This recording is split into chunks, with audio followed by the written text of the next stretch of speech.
What's up, everyone? So I know this will be like the second horror reaction, not horror reaction, the second live stream today, but I have been asked by you guys when my next live streams for like a next horror reaction or something. Like, I saw someone asking that either in my comments or in whatever. Anyways, give me a little bit to set up. I wish do I have any spooky music for you guys? Let me try to find something. Yeah, shut up.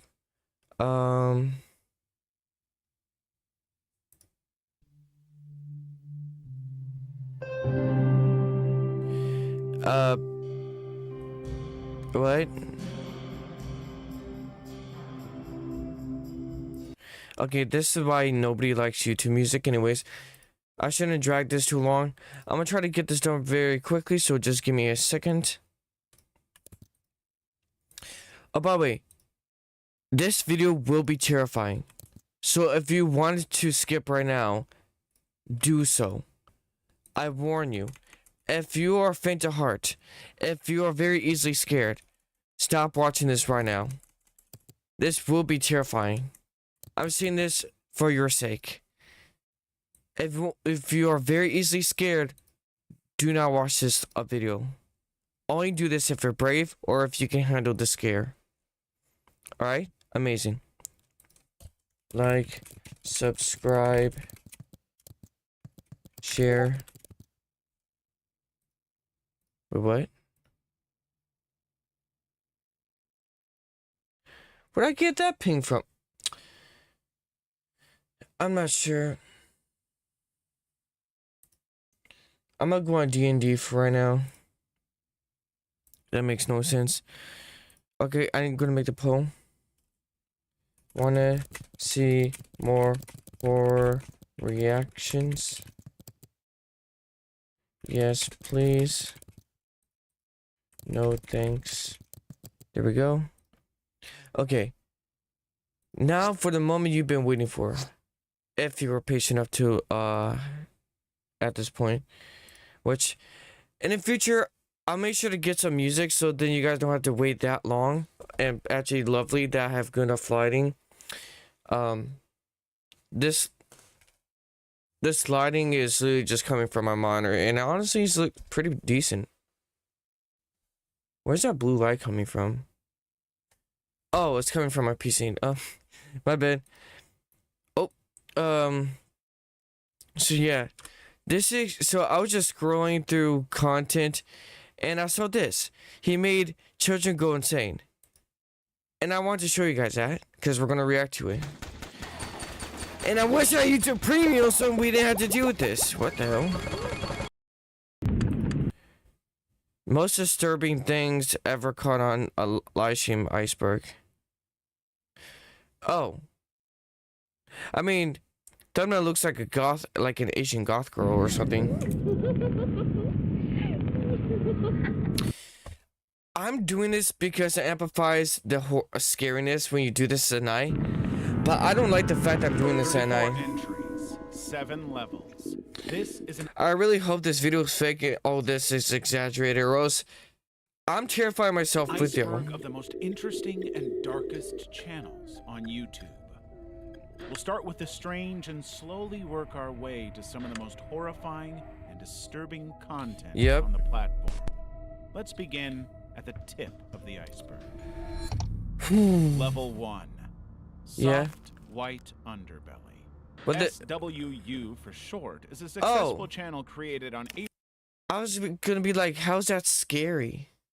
April 24th, 2016. But how's it scary? Photographer Mark Laida. Yeah. Its content is focused on interviews with the objective of painting portraits of the human condition. This means that his videos feature people often looked down upon by society and served as a way for them to tell their stories. You guys are married? Society. This means that his videos feature people often looked down upon by society and served as a way for them to tell their stories. Okay, so far that's not a bad idea. That's actually just sounds like therapy right there, for them at least. Yeah. So then at least they'd be feel like they're heard. We met in rehab 14 years ago. Oh, you met in rehab? Yes. Mark achieves this by asking questions meant to get his guests to talk as much as possible and just letting them speak. I was lucky enough to have internet in the house and computers in the house at a young age, thanks to my dad. Well, I know it's like not to have internet. My grandaunt didn't have internet, but she at least had a computer. But that was from my uncle. Workers from all around the U.S. Mark's videos are somewhere between educational and shocking, being raw but still within YouTube's guidelines. His channel has 6 million subscribers, and all his other socials are also relatively successful. With millions of eyes on him, he has made a ton of money and gotten just as much criticism. Yeah, but this video is called The Most Disturbing YouTube Channel's Iceberg. How's this disturbing? Mark's videos are divisive, not so much in their content, but in regards to their ethics.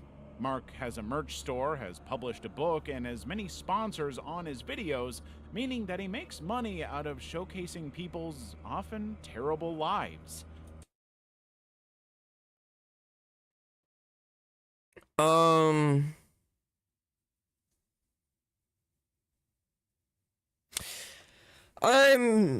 stuck in the middle of saying that's terrible, what a piece of ass or something.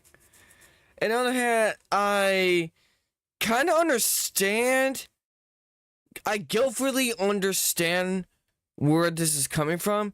The part where I want to say this guy's an ass is like, that's terrible. Why would you profit off of someone's suffering? But on the other hand, is like, it's content creating. If this is like they're gonna want to make money somehow if they're gonna have a huge audience. I would prefer they don't try to make money off of suffering souls and stuff and try to find a way to direct the traffic from people who watch them into like a monetary way that at least it seems alright and not manipulative. But yeah, it's kind of hard for me to say fully that this is a terrible thing, because from a YouTuber perspective, for me, I understand, but other than that understanding, it's like, oh my god. There's no shortage of people calling that exploitation, while many also come to his defense. Yeah, and I'm in between both of them. So, yes, is exploitative? Yes. But I understand exactly, because you're trying to grab the bag, you're trying to make money. But I'm not going to agree that it's a good idea to make money from people's suffering. That's not... You can...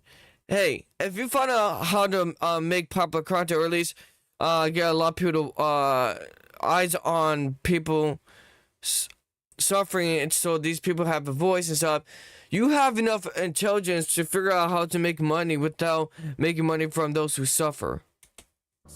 The truth is that it's pretty gray.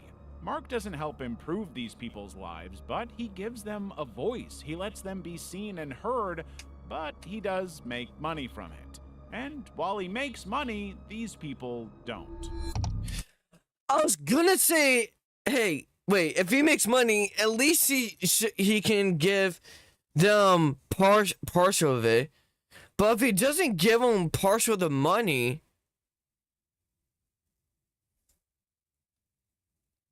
that's very screwed up. All I can say, I don't want his content to be taken down. All I would say is, someone needs to legally get this guy to pay these people up for their experiences and stuff. So then, since they tell people the stuff they probably wouldn't tell many people, because it sounds like something you only tell your very close friends, at least they'd be getting paid for it, and like it'd be well worth it. That's like saying, that's like basically if you went to a therapist, told your darkest secrets to them, and they filmed all that, posted it on the internet, but you still say you were fine with it. Like, okay, fine, you can post on the internet and stuff, but they take all that money to themselves and don't give you anything. Except this guy isn't isn't a therapist, but he's basically recording these people, taking all their dark all this dark experience, making money from it, and not give them a dime. I can't say that's okay, cause it's not. That's terrible. Jack Torrance and Night. Though that's just my opinion, Jack Torrance's channel, and I don't is know one of what my opinion YouTube's could oldest do to ARGs. change this. Alternate reality games, ARGs, are a form of storytelling. Wait, what? Jack Torrance's channel. Jack Torrance. Oh, this is going through multiple. Oh, this is channels. I was about to say this is just going through multiple channels. I misread the. I thought it just said channel, not channels. Jack Torrance and Night. Okay. Jack Torrance's channel is one of YouTube's oldest ARGs. Alternate reality games, ARGs, are a form of storytelling that blends digital and physical media. You'll see how the two interact.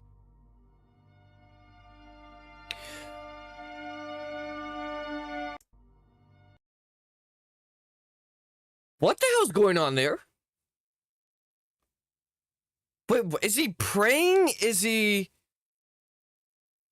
Yeah, is he praying? And if they are praying, who are they praying to? Because, by the way, if you see someone praying, automatically do this one thing. Don't automatically assume that they're praying to the same religion you are. They could be praying to anything, any belief. That's why this terrifies me, because like, who are you praying to, or are you even conscious? Because they could be unconscious, they could be drugged out, which depends on the drug, because like, that's 90% of the time the drug would be a bad idea to be unconscious of. VHS videos. The videos usually feature something mundane and benign before suddenly cutting to dark or creepy footage. According to Jack, that just sounds like analog horror. That's literally just analog horror. the tapes were found in 10 boxes at an estate sale 15 miles west of Austin, Texas. The people Roblox is way more fun when you Chat, have Robux. I don't but care. Robux cost Of course, you bum. running the estate sale didn't notice them.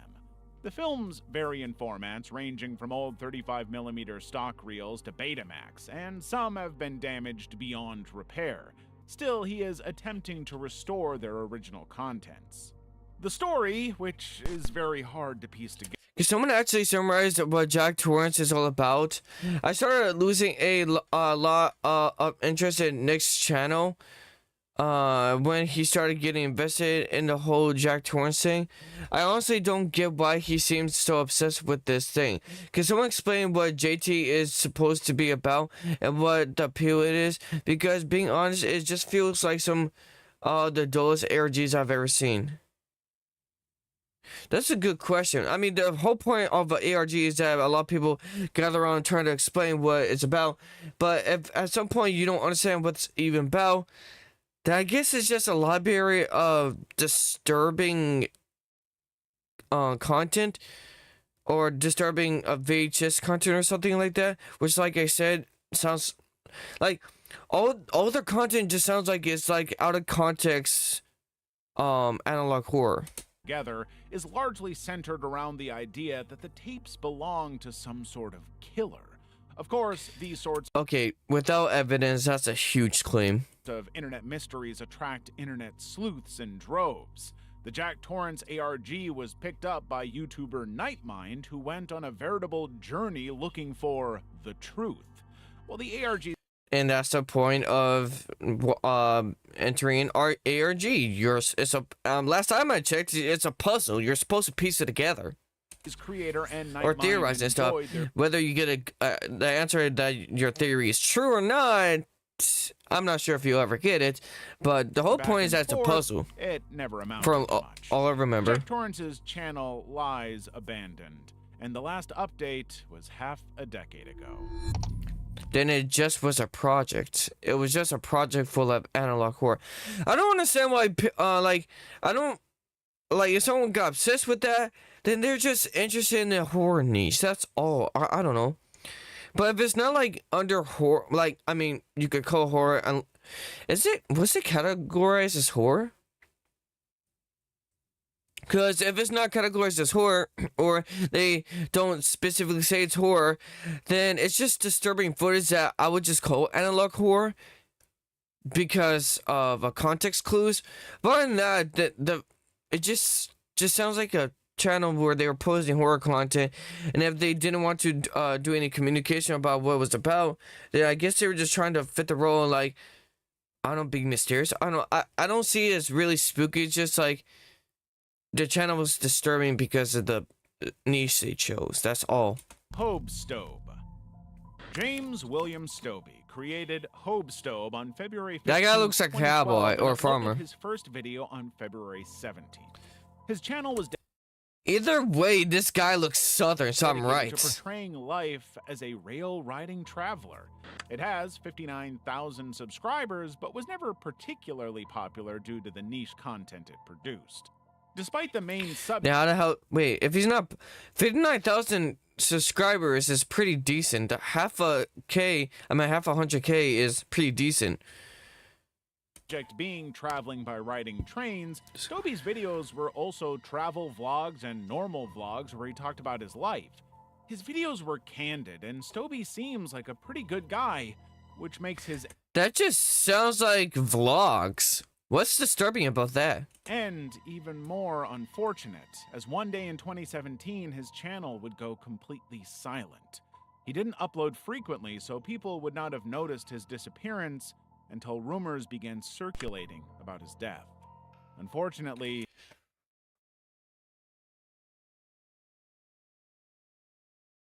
they were right, and James died on November 8th, 2017 How? while trying to hop on a train. You mean like hitchhiking a train ride? That I'm pretty sure that's illegal or something. Or you talk about like they were trying to get on a metro He train? might have fallen off a bridge, or his backpack got caught on something and he was dragged by the train. While the cause of his death is unclear, the pain his passing caused is real. Oh, this isn't scary. This just resonates so much with me. I know someone that was extremely close to me, or at least they were very close to me at one point. And it's been over a year since they passed due to a train accident as well. It's not exactly how this person died to a train, but yeah. And, you know, their channels are probably going to be radio silent just like his, because, like, well, the person I know at least had a schedule or something, or they live stream daily, and you know, probably took people by surprise when they stopped doing it daily or something. But yeah, yeah, that's just sad. Peace, James Stobie. You keep saying these things are disturbing. These are not disturbing. That last one that was just someone vlogging. That was honestly just someone vlogging, and they just sadly passed away due to an accident. That's not disturbing or scary. That's just life, and an unfortunate life event at the end. Hilm Mary Mary, now known as Wait, what? Level 2. Hilm Mary Mary. Well, you say it's not Helm. It's not Helm. Okay, I thought someone was actually, you know, narrating this, but I think whoever made this video probably has a robot voicing this, because that's Hi Mary Mary. I know this because I watched the channel myself in the past, and I found them out via a film theory video from MapHab back when he wasn't retired, or basically when he used to own the channels completely. Well, what I mean by he was the main face back then, which kind of is weird to say he was the main face and stuff back then, because it doesn't feel like it's different now, but it's like there's new faces. But anyways, all I gotta say is Hi Mary Mary was a work of fiction. Though it was trying to, no, it's Hi, I'm Mary Mary, not Hell Mary Mary. It's Hi Hi, I'm Mary. Basically, it's about like a horror ARG or horror analog, analog horror, about talking about struggles this one character was going through, or the person behind it was actually going through struggles and want to represent it in a certain way, like that. You'll see. Now known as one of YouTube's coolest projects, Hill Mary was one of the creepiest channels on the platform. With its eerie atmosphere and well-timed scares, it was pretty successful. The first video, Hello, was uploaded on July 9th, 2016 and has since amassed 1 million views.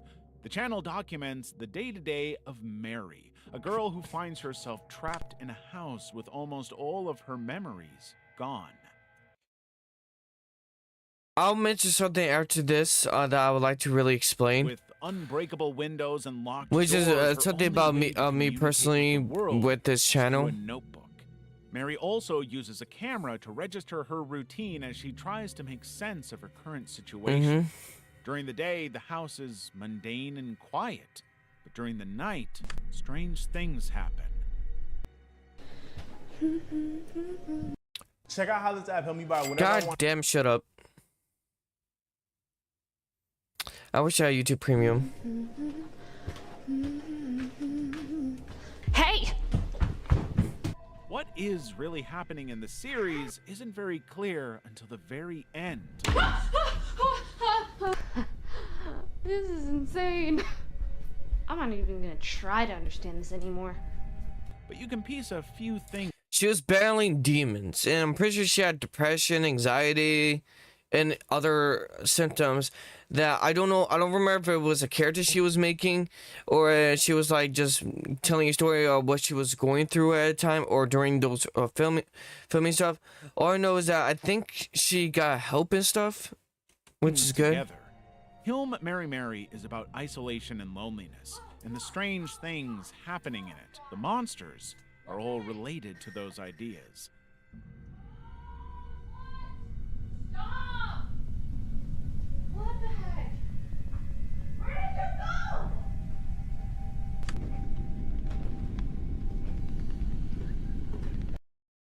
go? Oh yeah, this scary thing. I'm pretty sure that was to represent beauty. Because she was like insecure of her own beauty and stuff. If I remember But I right. wouldn't completely spoil it for you, as it's worth checking out even almost I won't tell you the full thing either, so you should check it out yourself. 7 years after the project ended. I wonder if this channel's not monetized or something, so she can at least get paid off her videos. Your local bread. So let me fully explain. Years ago when I saw that channel, it's very weird, but I felt so bad that she was going through that stuff that I wanted to protect her. I wanted to be with her or some, weird shit like that. And then after I started watching the content, I guess you could say I was developing a crush on her or something. That I want to like help her out, because she was obviously in the content, either at least story wise, she is battling demons, and I want to help her. I wanted to be there for her, though. I guess it's like my only thing. Only time I remember being having parasocial feelings for someone on YouTube, which. Anytime I think about back to it, I feel weirded out how I was gaining feelings for this person, and I'm being even right now saying it feels very weird. I don't know why that was going on in my head, but yeah. I don't remember if it was like fictional or like a documentation of her making stories of what she went through. But you should go check out Hi, I'm Mary because it's very good. Though if you're very easily scared, just watch it with like a nightlight, or at least watching like in the morning where the sun is fully out, or like in the afternoon, something to make it easier. Or you could actually watch it with some people you trust, stuff, or people who enjoy horror. if that helps you. But if you're not very scared and stuff, just watch at any point, like even right now if you want to. Well, I mean, not right now. You should be watching my live stream, but yeah. Man. Your local Breadman is a fever dream of a channel that posts animations that blend comedy and horror. The animations feature Breadman as he searches for his place in life and encounters some absolutely terrifying stuff on the way. As it turns out, the world Breadman exists in is a scary place, and the story, though it's not traditionally structured, it makes no sense, is just him surviving it. You get this to me when I was a kid. You give me nightmares. I'm not joking, bro. I said this to a million times to a lot of people, but I'll say so many more. The movie Caroline gave me nightmares. Have you guys ever seen that movie Caroline? Yeah, that gave me nightmares. This would give me nightmares back then. If I watched it right now, it probably would still give me nightmares. I'm not gonna lie to you. The art style It looks like such a mindfuck. is unique and chaotic, complementing the video's somewhat nonsensical existential message. Meant to entertain and unsettle, the videos have spawned a subreddit as dead as Breadman's eyes. There are also 2 Instagram accounts related Are those the people who made it in the PvP? to the project, where you can see the author and catalog of the weird creatures that appear in the videos. Okay. And buy merch. Yeah, there is a clothing line inspired by Breadman.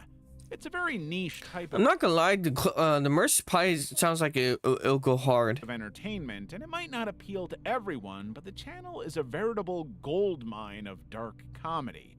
I highly recommend giving it a watch if you have a taste for the bizarre and ironic. Another highly Well, basically after this video, I might go back to this channel so we can react to this horror content. So I mean, it's more horror content for me to react to, so that's pretty nice.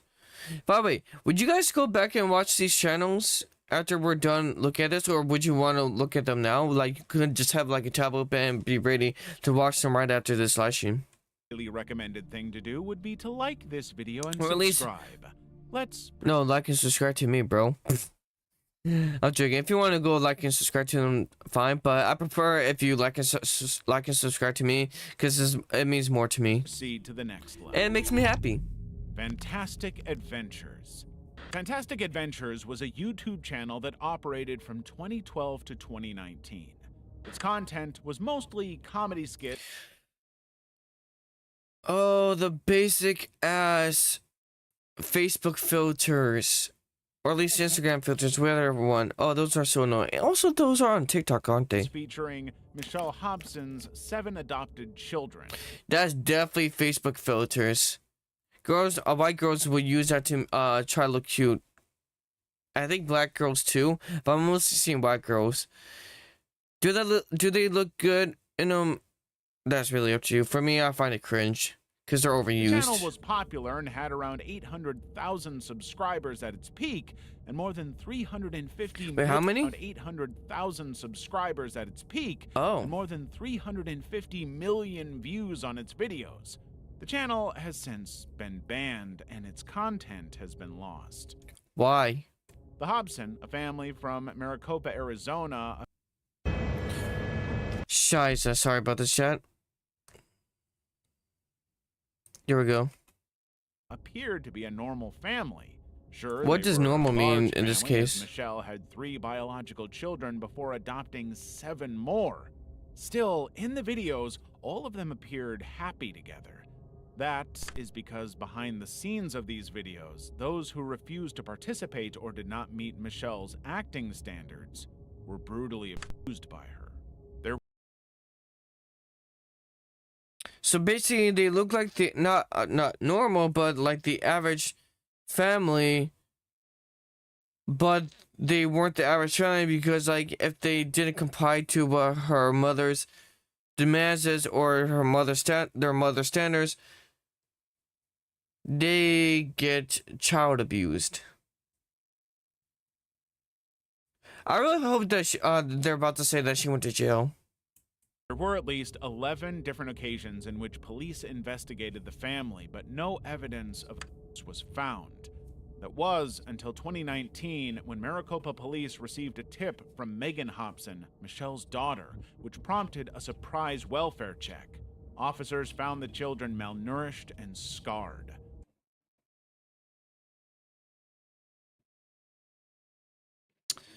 I really hope those kids got got to be adopted with better parents, or at least, I don't know, something happened. Please see this has a good ending. Michelle and 2 of her sons were arrested. However, the previous 11 reports do bring into question how social services handled the case. Megan had caught wind of the situation earlier in 2017, but their complaints had been brushed aside again. Megan eventually filmed one of the children recounting the abuse they suffered. The account is quite graphic, and it is unsettling to see a child speak about suffering in such detail. During the welfare check, Is that fat ass the one who actually, that probably would make sense. That probably would make sense because my own experience that I got,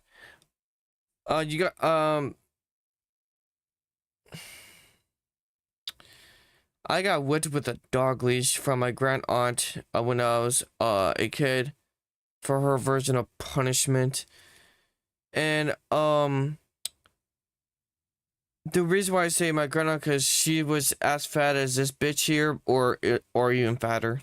mountains of evidence were finally found. Bruises, rashes, and scabs all pointed towards Wait, the how did they get rashes? kids being horribly abused. They were subjected to everything from Wait, doesn't rashes only come from allergies? being burned with Or lighters at least I think. and starvation to being forced to sleep inside a closet. Worse yet, Michelle's 2 older sons both knew of what was happening and joined in on the torture.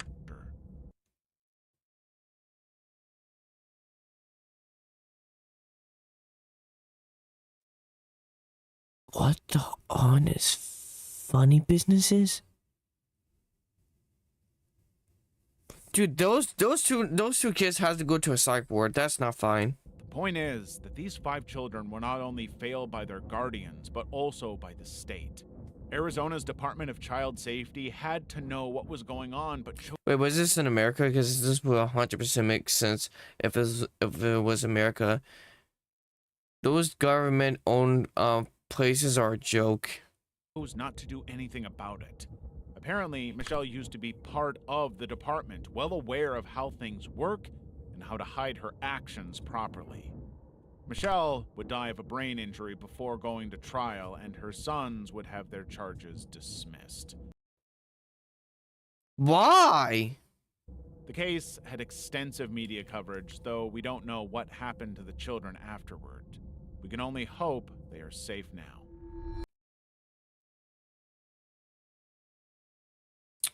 Hope doesn't do good for me. That just tells me that they're possibly still suffering out there. And it's because everyone around them didn't care to help them. Level 3. Fake Mistress. Fake Mistress was created on March 9th, 2010. The channel only has 4 videos, each more bizarre than the next. The only 3 ones that look bizarre is B.New World. This is not the place for the luxury of love, and White Noise 2. Excuse me. I Will Survive doesn't look creepy. The videos are strange to the point that it's difficult to describe Hey, it's the Backrooms. what's going on, but each appears to be an art exhibition of sorts. They utilize horrid-looking animatronics and distorted audio to create an eerie atmosphere. The titles of each video are BNewWorld.move, IWillSurvive.move, This Is Not the Place for the Luxury of Love, and White Noise 2 is also useless for understanding what the videos are about. White Noise 2 actually provides a I don't see what's wrong with this. sliver of context to what these videos were. These videos are actually from 2008. They are art installations from a yearly art exhibit at the Neurotitan Gallery in Berlin, Germany. I honestly don't see a problem with this so far or how it's scary. And let me explain right now what I mean by that.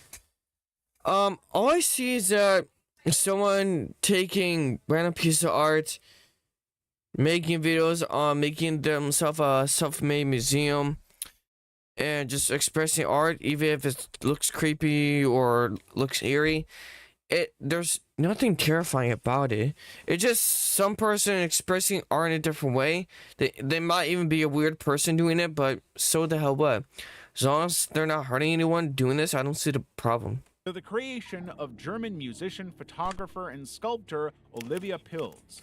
The Neurotitan website has more info on Olivia and what her work is. The theme of her works is the violence against women through images that set a norm. She aims to subvert the idea of the passive and cute woman in a very subtle way. Lately, she has also worked on the combination of body and machine. And she's doing perfectly fine with this. That German woman, kudos. Just keep doing what you're doing as long as you're not hurting anyone. If you're trying to bring awareness to something that is very harmful, to try to get less harmful or at least stop the harm 100%. Kudos. Not kudos, my bad. I was told like that's a bad word. Or I don't know. Props to you. Yeah, that's all I gotta say about that. And that's not just another channel that I don't know why they put in here. That's not disturbing. It may seem eerie if when out of context, but you just gotta take a step back at some of these and realize there is nothing wrong with this. And honestly, I don't see the disturbing part in that last one. There's nothing disturbing. Unless they replace some music that had little kids saying "Ring Around the Rosie," some type of disturbing voice or something. Which is that would be eerie, yes, but if that wasn't happening, if there wasn't any bad music, then what's the problem? Francine Dancer. Francine Dancer is an obscure channel that hasn't uploaded anything. Oh my god! I remember hearing and seeing about this person. This person's a weirdo. Guys, chat, give me a second. Someone's bothering me.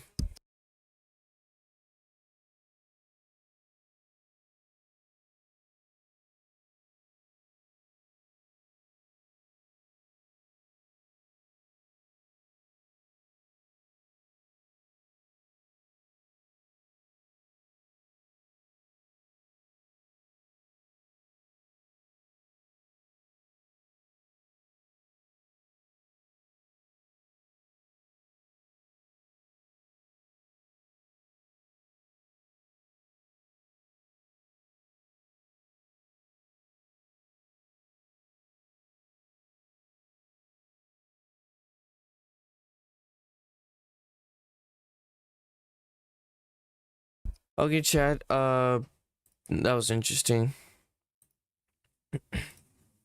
Let's get back to the. But yeah, this woman is creepy. Before, Francine's dancing videos have caught the attention of people online because they are interesting. To put it simply, Francine films, plays music, and even dances. I don't remember if that's a corpse or just something that looks like a corpse. With one of the creepiest mannequins you'll ever see. Oh yeah, it's a mannequin. Despite what people may say, it's all performative. She's not doing something terrible or hurting anyone, but it's so weird as hell, and this honestly fits the video idea. Disturbing. It's very disturbing. Francine is an artist, and her brand is purposefully strange. Her mannequin even has a name, Starry Dancer, and is apparently meant to function as a roadie for her. While we do know the purpose of her videos, trying to piece together Francine's background is a little more difficult, as she is part local Hollywood celebrity and part misunderstood visionary. According to people who have met her before. That's probably because her vision is something that misunderstood people, or I couldn't say that nobody understands it because nobody shares a similar mindset, or the person who is misunderstood has a terrible way of explaining why their mindset's like that. Public access channel personality who had a variety show called The Francine Dancer Show in the days when a public access channel existed. Her IMDb page has at least 3 credits for participating in shows from the early 2000s. Nowadays, Okay, one thing I gotta 3 say, credits for I don't want to say old content where there was like a green screen background and the person's face or whole body's in the background and stuff like it shows here.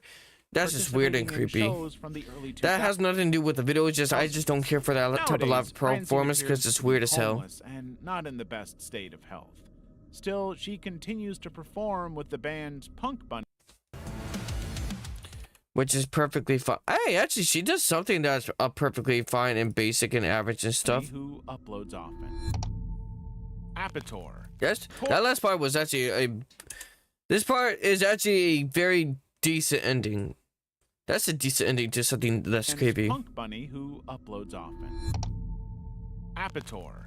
Tor Eckhoff, aka Apator, was a Norwegian YouTuber who gained a devoted following over his 18 years on the platform. He was known for his weird All I gotta say is that basically, people who made content back then and they still are, you're gonna blow up for the pure fact that you're a very old channel that still is making content. That's literally all it. Or at least, well, at first, if you don't, if your subscribers don't watch your content, you're just big because your channel is very old. Will that happen nowadays once some YouTube channels from like I don't know around 2020 or a few years earlier blow up? I can't say for sure. I don't know, but if you're like OG on YouTube, you will pop off.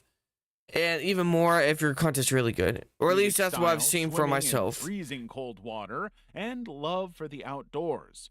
Tor's long Okay, so it's actually genuinely entertaining. Okay, on that's YouTube what would I'm come to saying. A tragic end in November 2021. Why? When they fell through the ice at Jacob's Dam, a lake west of Kongsberg, while recording a video.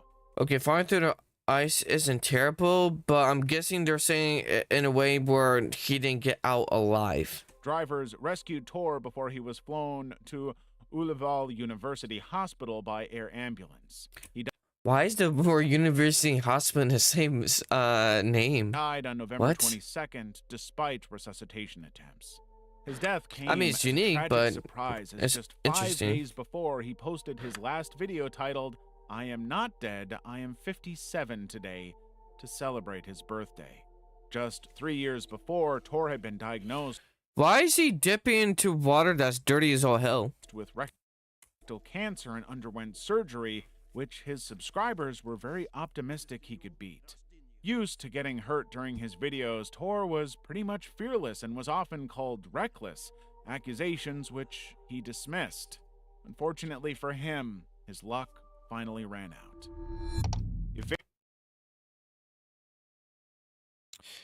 I hope that didn't mean that he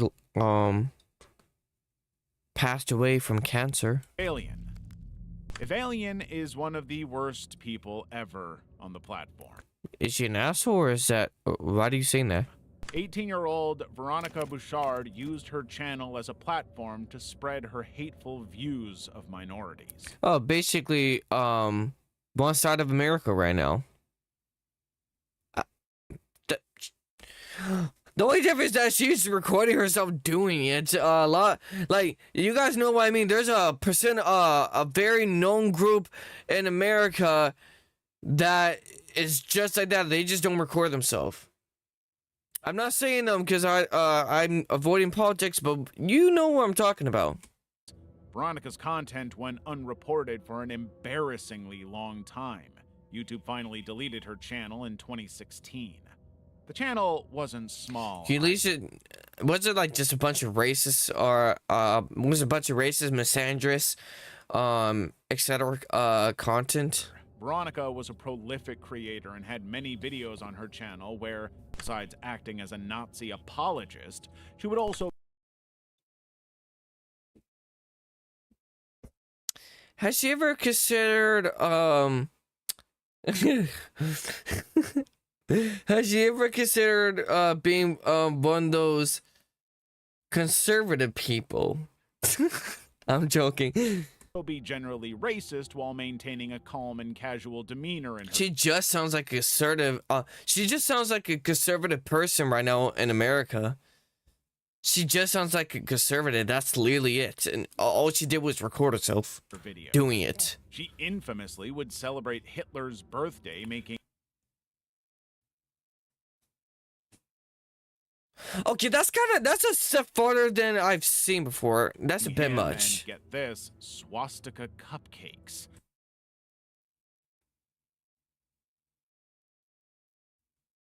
This is. I feel pain. I'm part German, and this is. Oh, this hurts me a lot. Oh my gosh, this. Oh god, what the Please say karma or Dharma slapped her in the face. No, not even slap her. Literally sucker punched herself for in the face where she need plastic surgery to fix it from it. It makes you think Veronica might be joking, but she... If you go on your way to make cupcakes in the symbol of the Nazi leader, that's not a joke at that point. That's genuine. Where is the joke at that point? She isn't. Ultimately, though, her channel is no more. Still, her videos, thankfully, can be found online. Some kept by the scary amount of dedicated followers that she has. Yeah, and most of those are probably the conservatives of America nowadays. The fact that so many people agree with her or only care that she is pretty can make you lose faith in humanity. All right. Honestly, because of the conservatives in America, I realized that the world didn't actually collectively hate Hitler. Some were just silent about it to a certain point. I realized that this year. Because I generally thought for a lot of my life that everyone in the world collectively said, fuck Hitler! And everyone agreed. Until this year, where 2025, where I saw, no, there's still people who agree with that. They were just silent. And I now realize, oh, our world is still plagued by these scumbags who walk the planet. And I'm not sure, though, if they still exist today. I'm not sure if that ideology or agreement with that such a terrible person in the past will ever disappear. Veronica created a new channel called German Aristocrat, where she posted a video saying she would take a break from YouTube. Thankfully, she hasn't posted anything new since. If she said she took a break from, did she apologize? I don't think someone I don't think someone with her microscopic IQ would apologize. Charlie Boy 22. Charlie Boy 22 is a stalker. Oh, cool! Those type of toys. Those neon see-through plastic toys. I remember those. I don't remember what they're called. Wait, Stackbot. Somebody Stickbot? That's what they're called? I never had them before, but I saw them a ton. Or serial killer who in 2010 asked his audience for their addresses. Besides posting Peanuts-themed horror videos, he also wanted to do an iPod giveaway. Of course, giving your address to someone who looks like this ended poorly. Charlie Boy 20. Are you a Roblox? I would just strongly suggest people to get P.O. boxes. 22. When the giveaway happens, tell your community what the chances of them winning, and tell them, hey, if you can't, just temporarily pay for a P.O. box right now, and that's how. Because I think at this point, if people are going to send stuff to each other, I think they should at least be precaution and give a P.O. box. Because I don't think people should just give people's address to people willy-nilly unless you trust that person with your life. But I don't think you ever should give your address to a YouTuber or a content creator, because that's a terrible idea. Unless they're giving you their address, which they probably won't, they probably just give you a P.O. box. That's a terrible idea. Would send letters and packages to the people who gave their information. After a while, these packages would even appear inside their houses. The problem is that Charlie Boy 22 vanished from the internet in 2010, with no traces of him left on the Internet Archive or Reddit.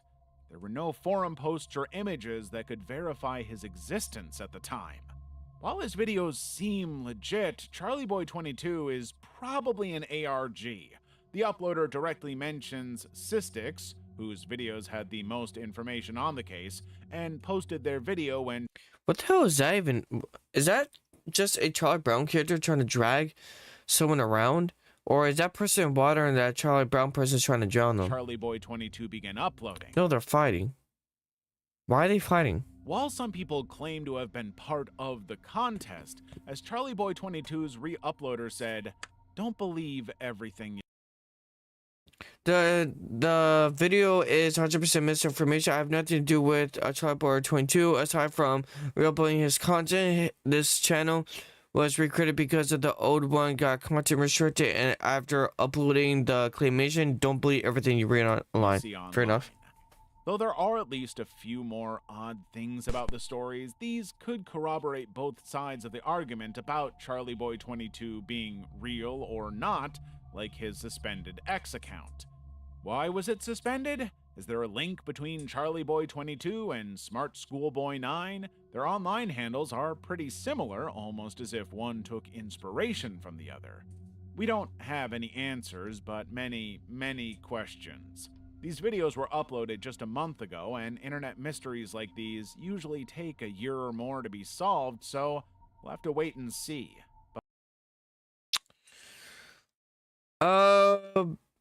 On one way I can explain that that I know for a fact that could happen is that I don't know if something terrible will happen. Oh, this is so scary. I'm shitting myself.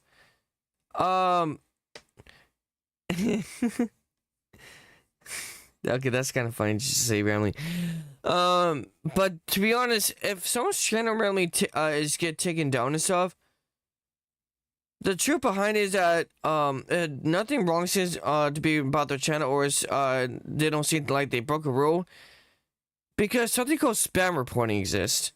Someone can spam report your channel, and because YouTube doesn't actually manually review your channel unless you get to a certain height, and it's just bots reviewing your channel. People can abuse the system, spam report you, and get your channel terminated, even though you didn't do anything wrong. I'm going to high school in 2 weeks. What should I expect? I'm not very sure if it's exactly how it was like when I used to go to high school. Yeah, I say used to because I dropped out and stuff. I don't say that a lot, but yeah.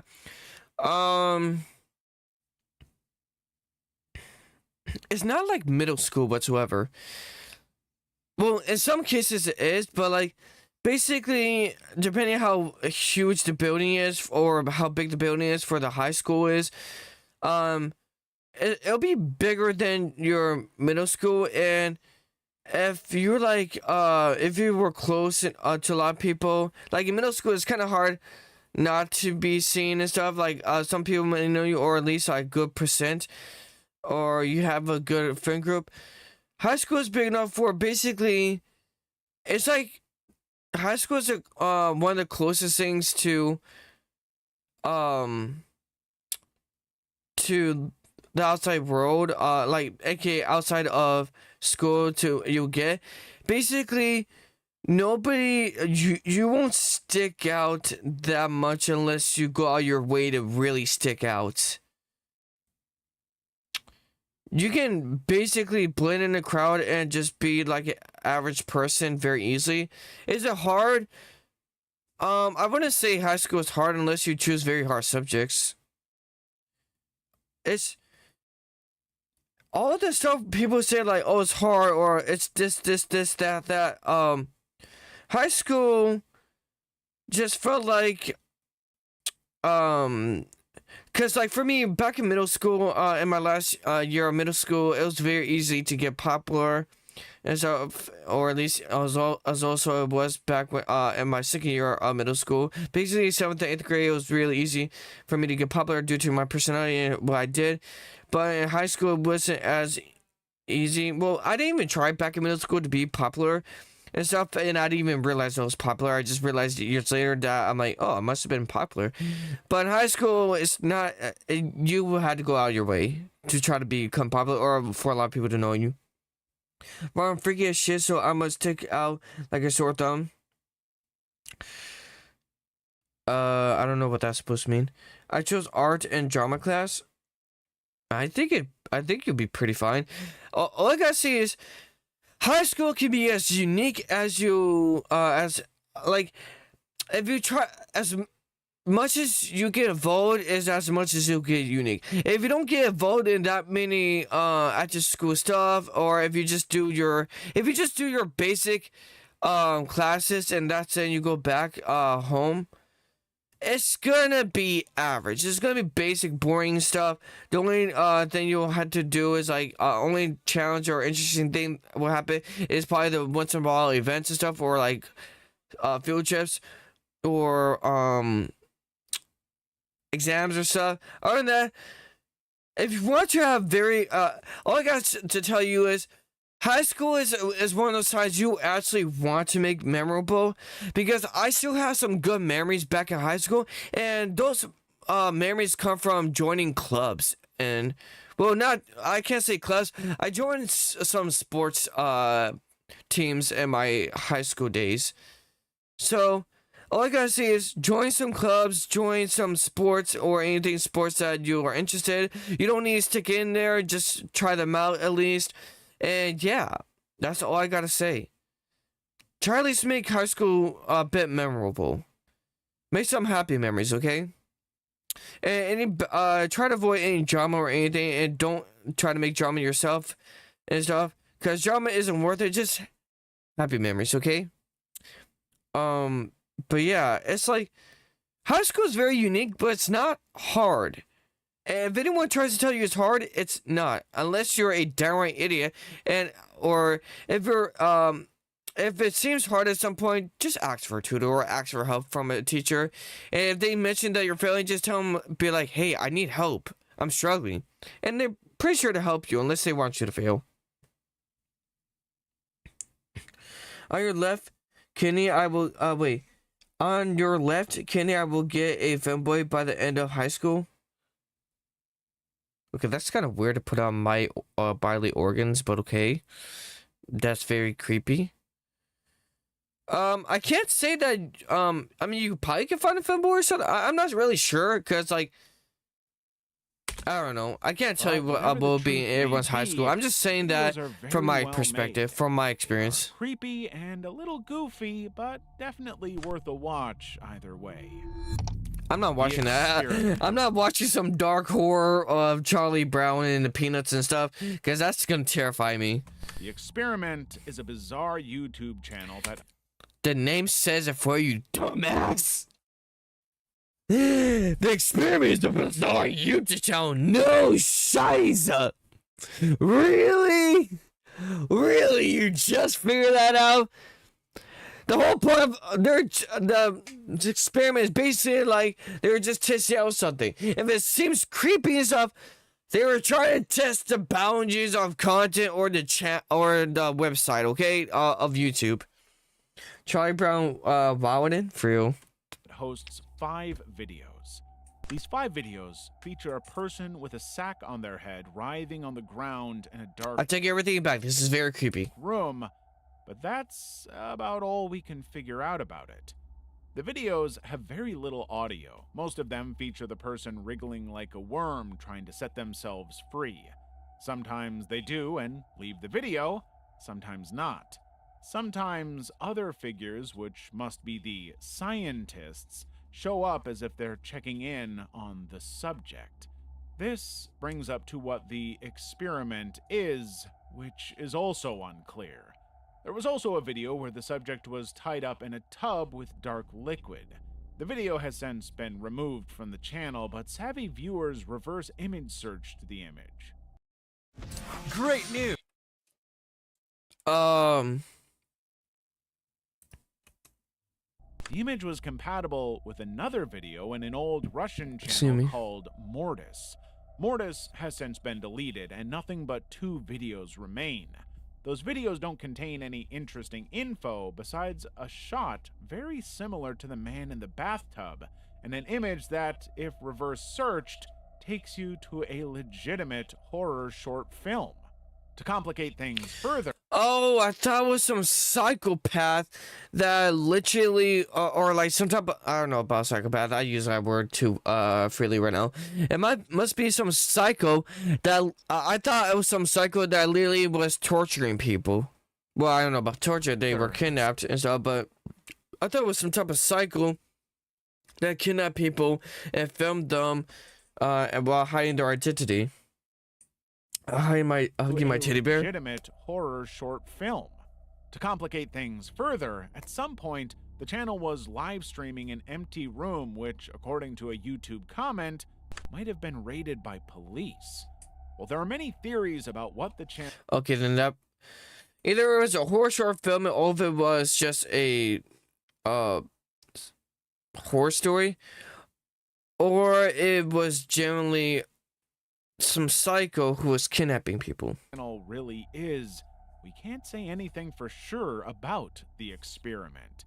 It doesn't seem to be an ARG, as there's no puzzle or story. That's not an ARG, so it was either it was a short film like you just said, or it was a genuine psycho. To piece together, nor could it be any sort of promotional content. The experiment... What were they promoting then? Huh? So, these people are obviously kidnapped or like trapped there. What is that supposed to be promoting? Why would you say I don't know if it was even promotional content? What was it promoting? If you get scared, hold up. Let me switch to here.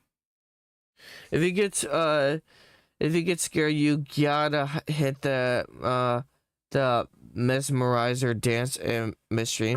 Is weird nightmare fuel with roots that... I had an idea that basically I want to do a live stream where I basically look for some horror content and whole challenge that if I get scared, I do exercise. That'd be interesting, wouldn't it? YouTube, and that's all we know. Level 4. Shy Shy Love 2011. How many layers are there? Created by 14-year-old Cheyenne Kircher from East Dubuque, Illinois, Shy Shy Love 2011 is where Cheyenne documented her life and perhaps unknowingly showcased her rough living conditions. Cheyenne lived with her mother, stepfather, 2 brothers, and a third man she identified as her mother's boyfriend. Uploads suddenly stopped in October 2011 when she failed to show up to school and went missing from her home. Family and friends searched for a few days before calling the police. Police searches found a note written by Cheyenne indicating that she had run away. Soon enough, Cheyenne had been registered as a missing person and posters began to show up.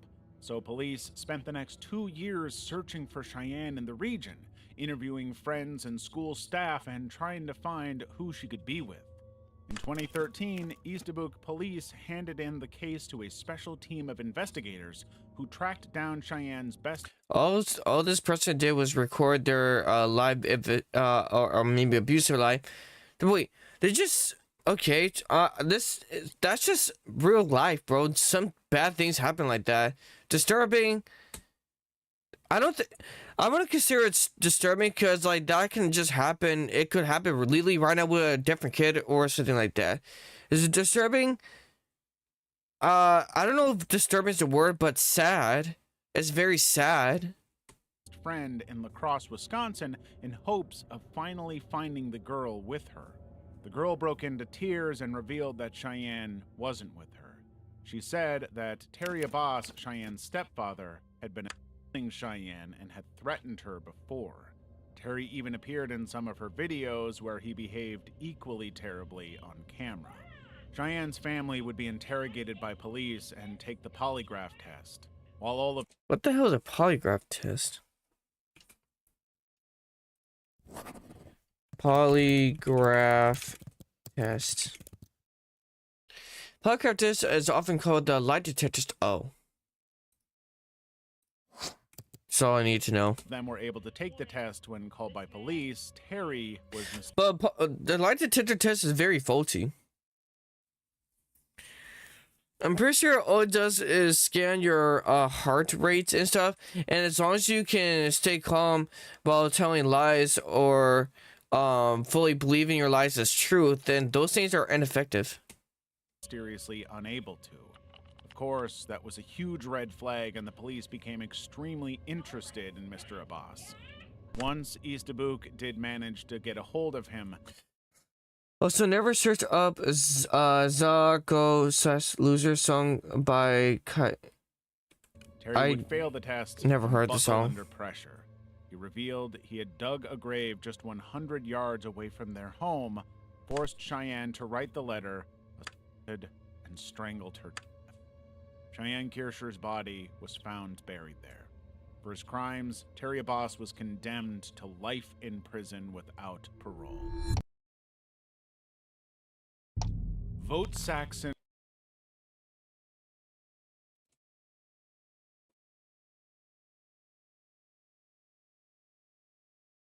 That's extremely sad. That's a very sad case there. 07. The song Created is a by real Stephen horror McCullough, video cuts Vote freaky Saxon 10-year-olds 07 is an and the ancient song. channel from the myth.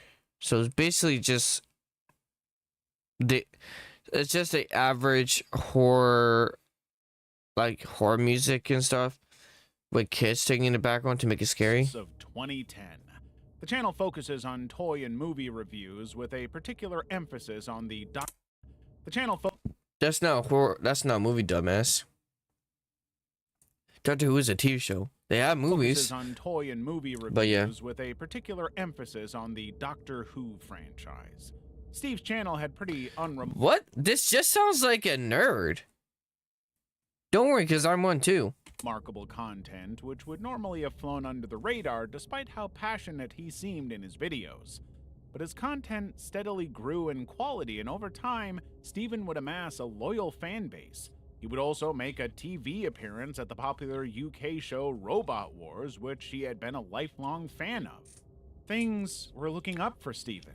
Why just tell me right now what the hell is supposed to be disturbing about this? Until December 18th, 2022.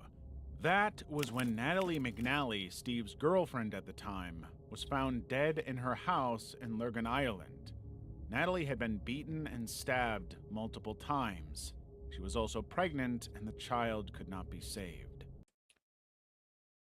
I don't want to, just because you're talking about I like this was his girlfriend. I don't want to automatically assume that this guy that was a fan of like Doctor Who and all that stuff did it, but it's like you're trying to set up to sound like that.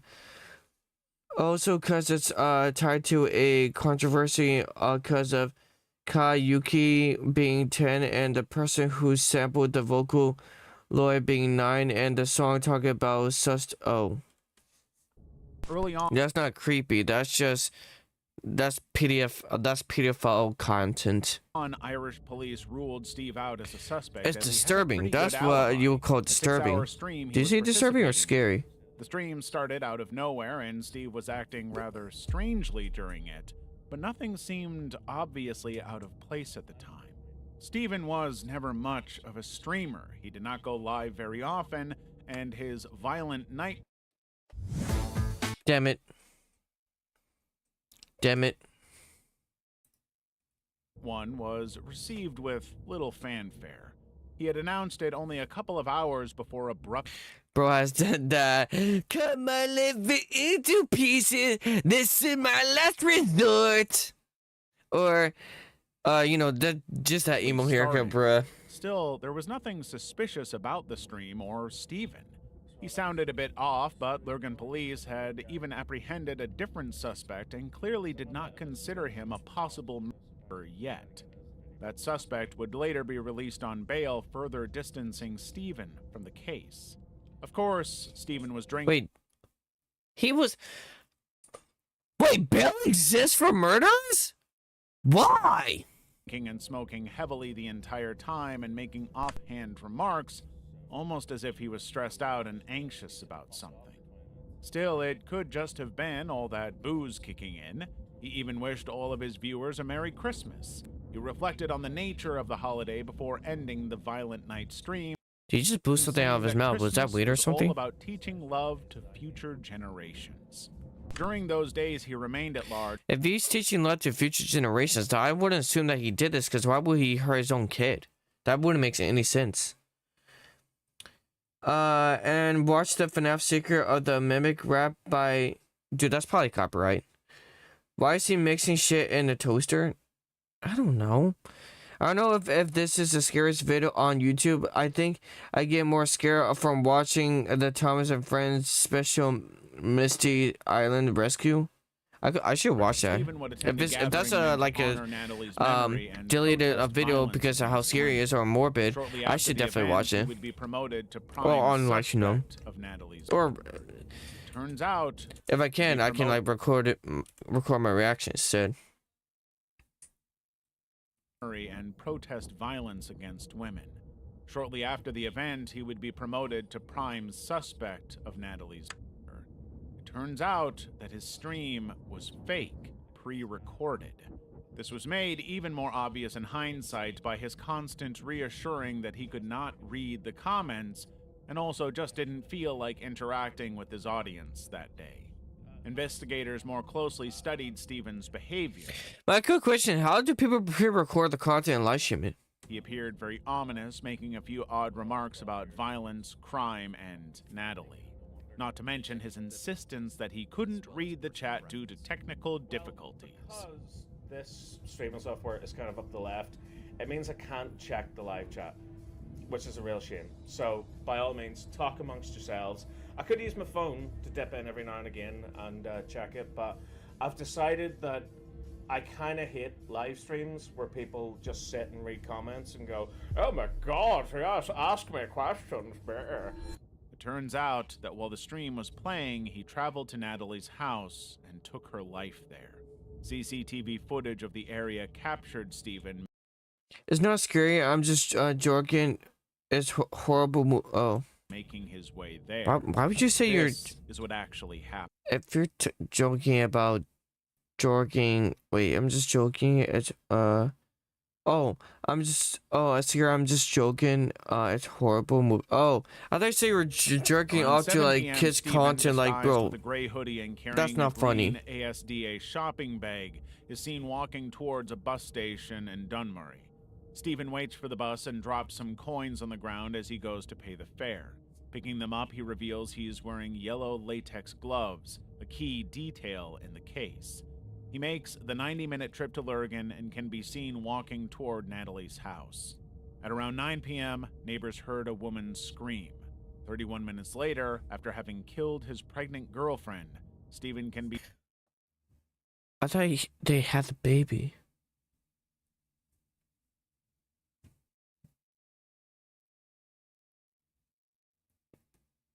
seen, clothes changed, walking back the way he came. Stephen took a taxi back to his house. The next day, Steve finds Natalie's body and calls the police. Now under police custody, Stephen awaits his trial on May 6, 2025. MOSB 4... I'm probably just gonna rename these titles most disturbing content on the internet. 6 PG. No, or something like I'll try to remember to just instead of most scariest, most disturbing. MOSB 46PGH is a channel owned by computer programmer and future gunman George Sedini. In videos, George talks about his life, showcasing his material. Oh, by the way, I have no really opinions on the last one. That's just there's nothing I can really say. This we all think the same thing. Is like, bro, what the fuck? Like, all we can say is, bro, what the hell? What the hell was wrong with that person? I don't know. I hope that guy went to jail, or at least like for life and no bail. Super got this freak in the back of his eyes while complaining about his lack of success with women. George clearly struggled with being shallow and trying to find deeper meaning in his struggles. One very telling moment occurs during his house tour video when he shows what kinds of books he reads. Being an awkward person, George Sedini was frustrated with his lack of social skills. Maybe women just don't find you attractive. I don't know. Videos and blog Try posts guys. documented a slow but steady mental decline, painting a grim picture of things to come. In August 2009, George would violently vent his frustrations on an aerobics class at his local LA Fitness. He opened fire on the women there, killing 3 and injuring 9 before turning the gun on himself, ending the attack. For all his worries about life, George met his fate in a banal act of evil. He ensured that people would remember and despise him forever. Dan Seeley. Let me talk about this. That guy's just the same as a school shooter. And I gotta say this. I don't understand. I don't understand those people whatsoever. Like, what's the point? Like, if a certain group of people is like hurting you and stuff, like for that guy's case, what was the point in that? You're taking your, yeah, I can understand you're taking frustrations out, but wouldn't a therapist be better? Wouldn't a therapist be better in that situation? Why did you have to kill people? But for school shooters, and the reason why I mention them is because like they don't make any sense. Like, what was the point in both cases? What's the point in killing? Like, there's obviously better routes. You didn't need to kill. You're just, I guess, had terrible way of trying to express your feelings and try to ventilate it all, and your idea of venting it all is getting revenge? I don't know. It's weird as hell. Dan Seeley is a notorious creep who became briefly infamous on YouTube around 2017. He would accost and film women around downtown Los Angeles. Love games, but hate I don't see a real problem with filming people in public because I'm pretty sure there's no law against it. Dan has been on YouTube for a while and remains active on his channel to this day, not making the exact same content as before, but also not being any less of a weirdo. It's difficult to paint. What was weird about it again? You just said that he was just recording people out in public, which is pretty fine because there is already cameras out in public. I mean, for example, there are traffic lights have cameras. YouTube around 2017. He would accost and film women around downtown Los Angeles. Dan has been on YouTube for a while. I mean, it's weird, yes, but there's nothing wrong with that. To this day, not making. Would I tell someone to do that? No. Why? If someone I knew did that, and I found out about it, I would tell him, bro, that's kind of weird. You should stop doing that. That's what I said. But like, unless he's like making them uncomfortable, which is doing something like hurting people, and then he'll have to stop. I don't see the problem in it. As before, but also But he should like at least he should ask consent. Excuse me, at the minimum. But there's nothing fully wrong about this. It's difficult to paint a portrait of Dan as his interests are many and all over the place.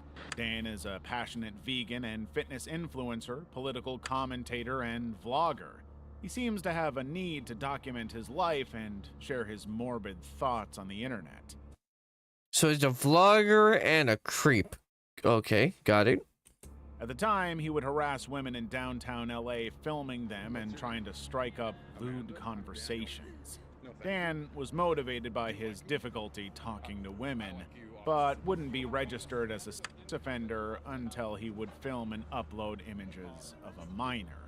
He also made inappropriate comments about her in his videos, making him a high-risk sex offender.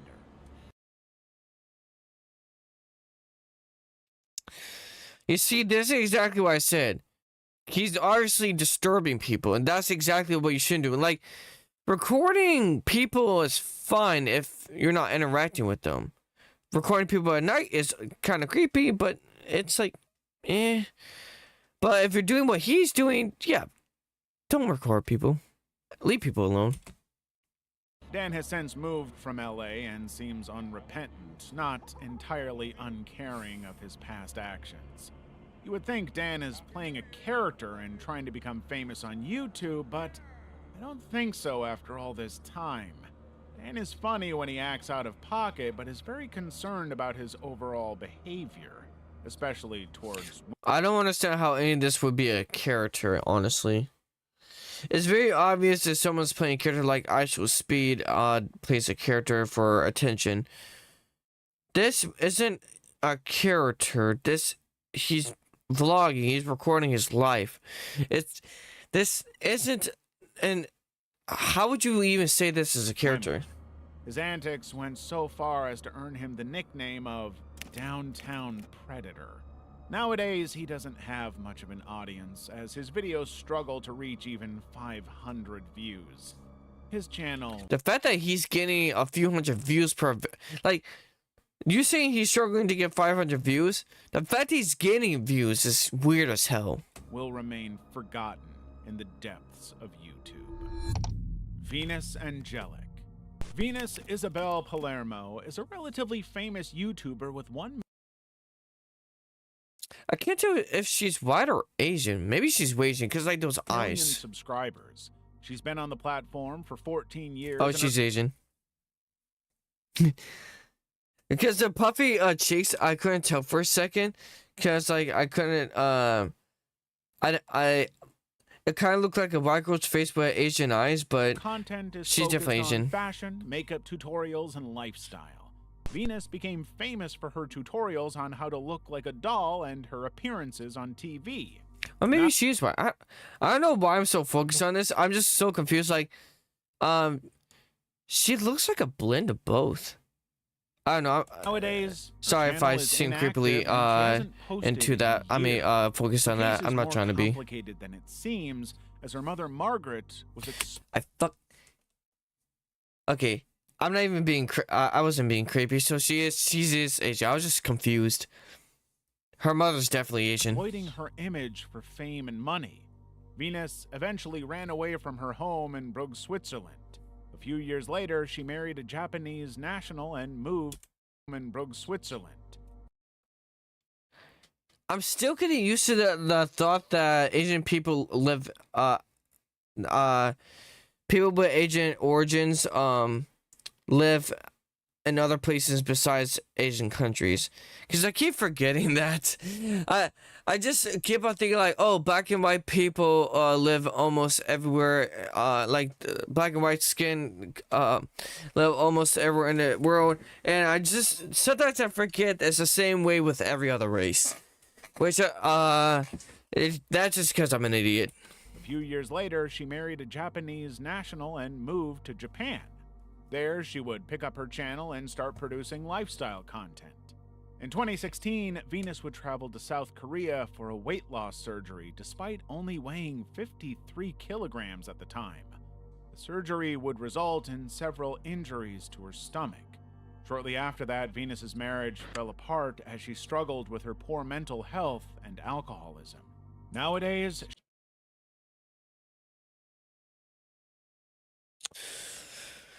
I kind of blame the person who was with them for not trying to stick around to help them. They should have tried to help them find a therapist or help them seek help. I kind of blame the person she's with, because that, dude, why would you with someone if you're not there to ride all the ups and downs in each other's life? Don't marry someone if you're not ready for that. You're not there for them at that point. You're just there to try to have a life that you want.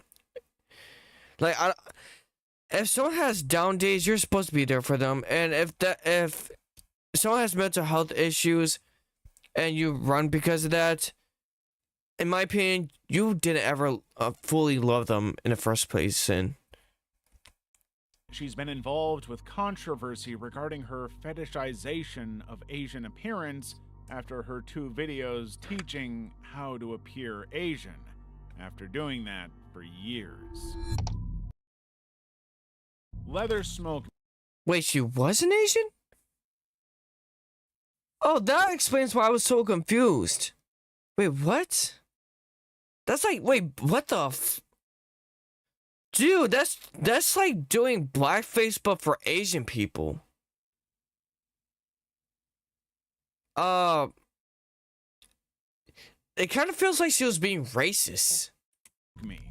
Known only as Dave, this YouTuber would post videos of himself smoking, coughing, and doing other disgusting things related to it.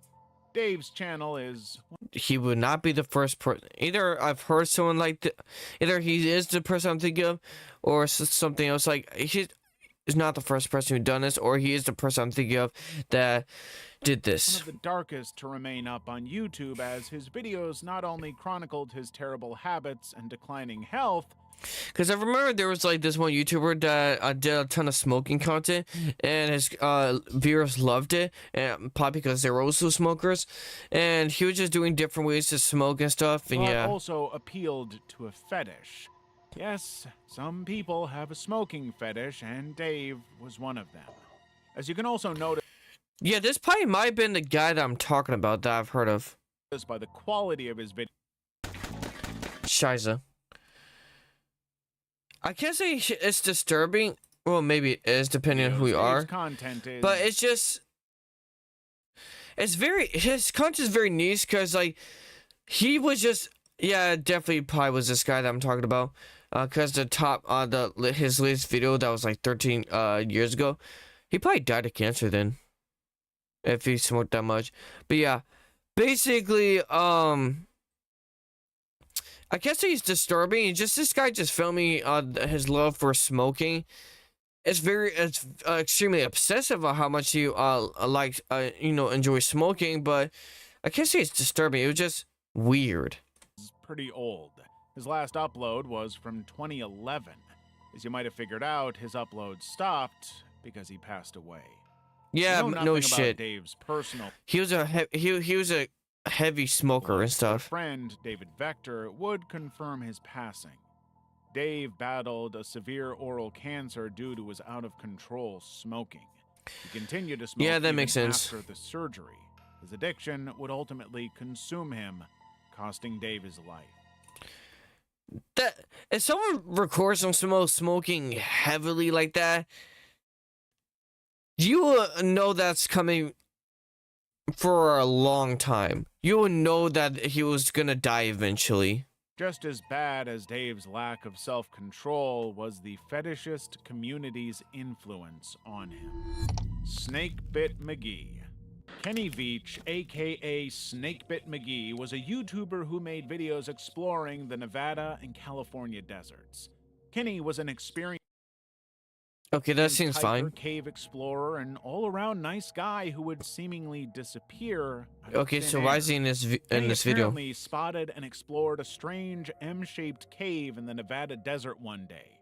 While he did not film it, he recounted the cave producing a strange vibration that spooked him. Kenny would later try to find the cave again on video, but ultimately failed to. His viewers would urge him to try and find it again, with a few ominous comments warning him not to do it. But he would give in to his audience's demands and try again. Opinions on the song Machine Love? Is that a Vocaloid song? So on November 10th, I don't know if I've heard it. He would return to the Mojave and never return again. And that's about it. Kenny... If he went to the cave, he probably got stuck in it and died. That's literally it. His car was found near a trailhead untouched. His cell phone and a few coins were found near a mine shaft, but his body was not down there. Kenny Veach was gone for good. Whatever. Yeah, basically, he probably got lost in a mine shaft or lost in a cave. And when I mean lost, I mean like you can't find him and he's dead. He's probably stuck in the earth somewhere, or if I'm right about this, he probably just got stuck in the earth somewhere, aka in a cave or a shaft or wherever, and he's dead. Machine Love sung by Teto. We should watch it after this video. It's a bit I don't know about watching it like right now, but I can. Well, wait, that'd be like reacting to music. I'm a little bit hesitant on reacting to music, maybe with that, but like because like if that pops off, I don't want to be just known for reacting to music, because I want also people to watch my other reaction content. The subject of speculation, you know, and gained enough traction to warrant entire documentaries being made to I investigate his... can probably do for you, yes, but if that does happen, it'll probably be worse thing I want, because I don't want to just be known as like reacting to music type channel. I want to be like, you know. There's one person I realized that was just the same way. I didn't realize it till, you know, when I made this reaction channel, that basically they reacted to music like Juice WRLD and NF, and basically they react to other stuff now, but it doesn't give them as much views, and I just thought, like, why don't you just go back to reacting to the music and stuff? And I'm here right here making this content and realize, oh, I realized exactly why he's doing that. Being made to investigate his disappearance. There isn't any agreement on You're not gonna find his him. Cause of death could be, or if unless you're going to go mining in the places that you think he was last at, or he was reported last at. You're not gonna find him. Even dead to begin with. Kenny's disappearance was a perfect storm for conspiracy theorists. It happened under all sorts of mysterious circumstances with little evidence left. What do you mean? So anything from him simply dying due to exposure to an animal attack and maybe even foul play has been suggested. It is noted. I mean, they wouldn't be wrong. At any point, like, maybe he could also just have disappeared and made a new life, got a new name, and changed his face and stuff, and boom.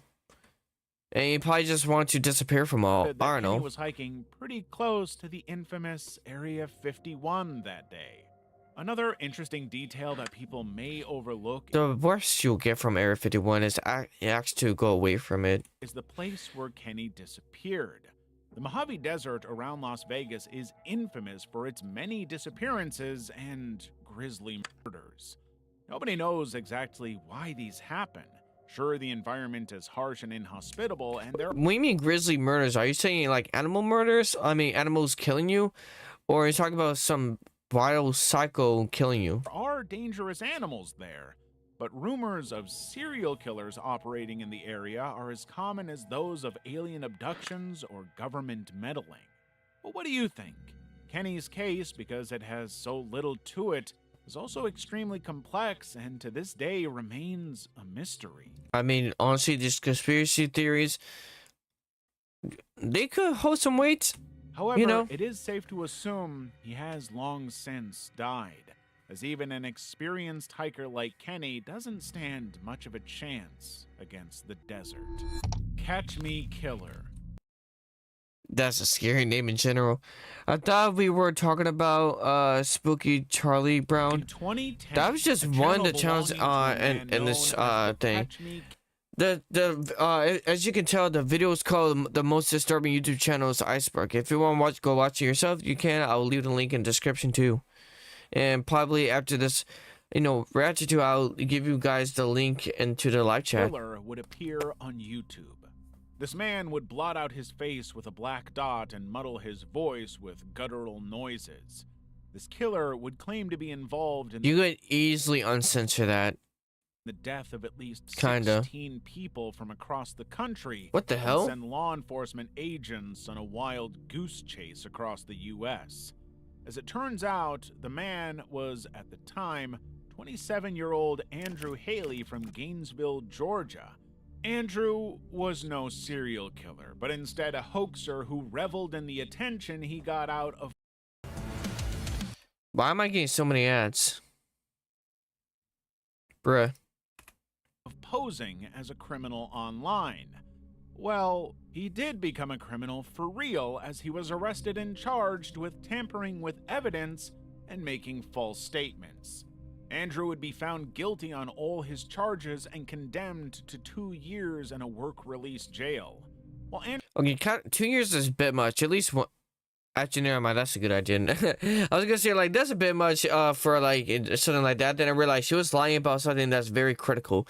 I'm like, never mind. 2 years seems fine. Andrew's story ends there. My dad watches so many of those theories. I don't know why.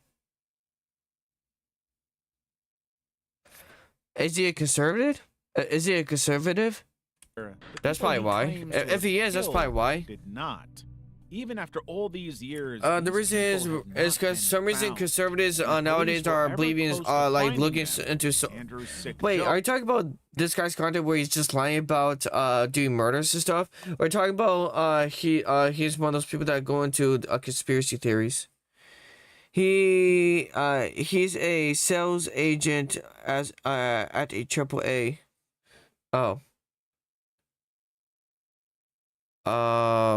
I don't know what to tell you then. All but ensured it would never happen. On a different note, I guess. Andrew's channel has been scrubbed from the internet remarkably well. Researching his name will yield little to no information, and most of what survived of his content can be found in news videos from the time. Most evidence of the case has since been lost, and his crimes have been mostly forgotten. Level 5. My Happiest Days. My Happiest Days is an ARG/art project that... Why is he adding ARGs? Of course they're going to be scary. This guy's being annoying. He could have just said like, why would you add that? Tells the story of a man, I guess who as a owns compliment to box them? full of his father's old VHS tapes. The main character uploads the tapes to YouTube in order to preserve them.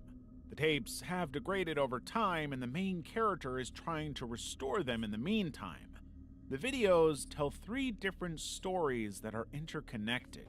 The first is about the Turner family, their lives during the 19... Timmy Turner, I don't wanna burn her, na. Oh, hold on, look no first. Timmy Turner, sorry. People think that for some reason Timmy Turner's song is like evil and stuff because in reverse it sounds like devil worshiping stuff. But people forget, if any person uploads a video saying like, oh, this video is has terrible messages, when you reverse it, people are idiots because any song sounds scary and sounds like demonic tongues if you reverse it. I don't understand why people get so scared and believe that BS. Because really, you could take any song, even religious songs, you reverse it, it sounds scary. Or at least sounds as tongues. And how No their good memories shiza. together eventually sour over time. The second story is about Morgan Falsh Turner, the family patriarch who suddenly becomes insane. The third story is about Canyon Computers, a business Morgan started alongside Marcus Lawson and Hank Brandon Reynolds. They developed a revolutionary computer device called the Turner Assembly, which could merge humans and computers. Oh, hell. Wait. Would that be cyber technically, or are you saying that they take people's consciousness and upload them into PCs? Which is kind of creepy. These stories connect as Morgan, who worked for Canyon at the time, was one of the first people to use their new product, the Turner Assembly. Using it changed him, making him distant and abusive, and he would eventually disappear. While the But because he used the machine on himself, who wouldn't even figure that out? unnamed child never returns to comment on the videos, it appears that Morgan turned against his family and took some of his children with him. The ARG is small and fun to figure out, but unfortunately it seems to have ended without completion, as quite a few of them do. Big Money T. That's kind of sad. It'd be interesting where that story was going to. This YouTube Wait, with this type of information, wouldn't that mean that wouldn't the backgrounds be ARG? channel belonged to 48-year-old Trent Pashal. Initially, just a family archive, things would take a dark turn in October 2020 after Trent uploaded a 4-minute video apologizing to his children for killing her mother.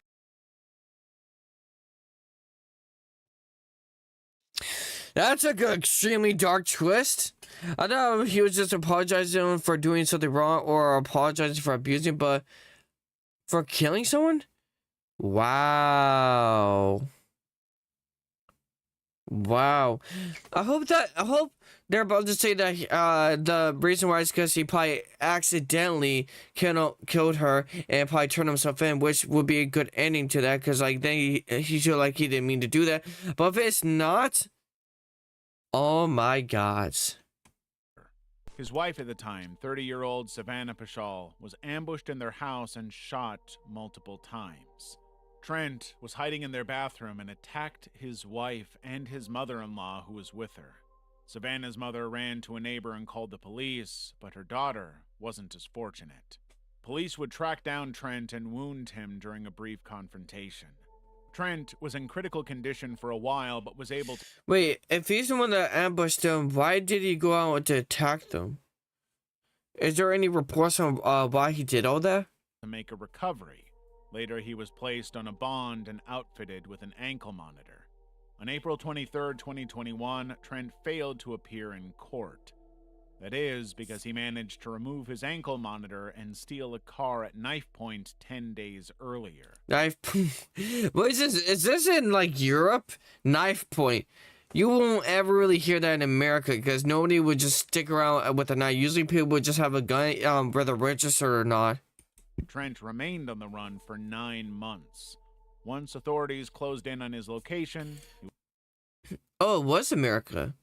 So this guy was just literally genuinely wielding a knife in America? ...would ultimately take his life, dying in a Florida RV park, and thus concluding his case.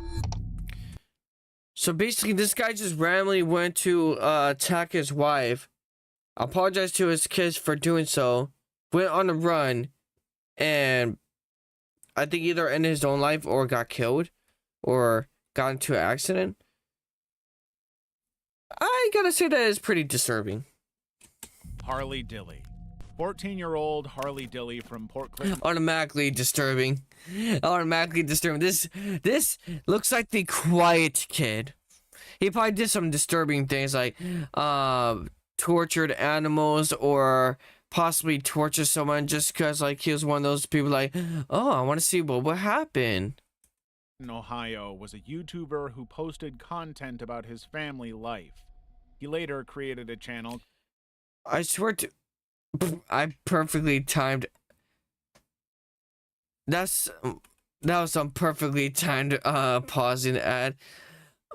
What are they gonna say? He went out his way to either attack or kill some of his family? 2.0 focused on NFL mobile content. His life was tragically cut short in what Port Clinton police ruled as an accident. After being missing for almost a month, his body was found stuffed in the chimney of a vacant house near where he lived. Why was he in a chimney? While his case is sad enough, to many people it feels unsolved. Many people cast suspicion over Harley's parents as, if you watched his videos, they were neglectful at best and abusive at worst towards him. His videos show events from only his perspective. Still, the Dillys did a few strange things shortly after Harley's disappearance on December 20th, from donating his clothes while he was still missing to their general lack of reaction toward Harley's death.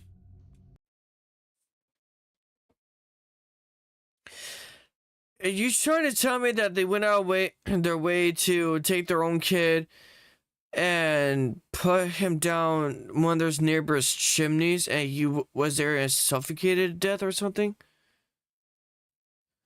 What? I don't understand any type of parent who would end the life of their kid.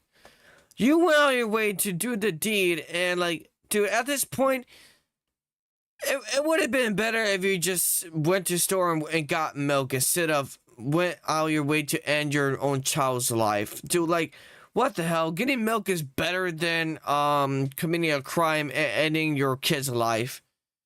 At least all your kid will have to do is deal with you know, their dad disappearing jokes or milk jokes like that.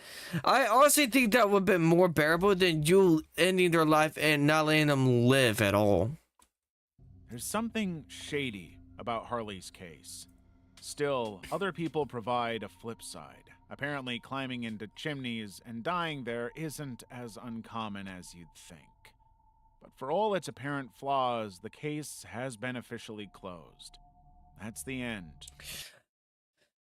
The only reason why I know that is probably not uncommon is because, I don't know, I would also be interested to see what it's like to go inside a chimney and climb around in it, because that just seems like an interesting experience.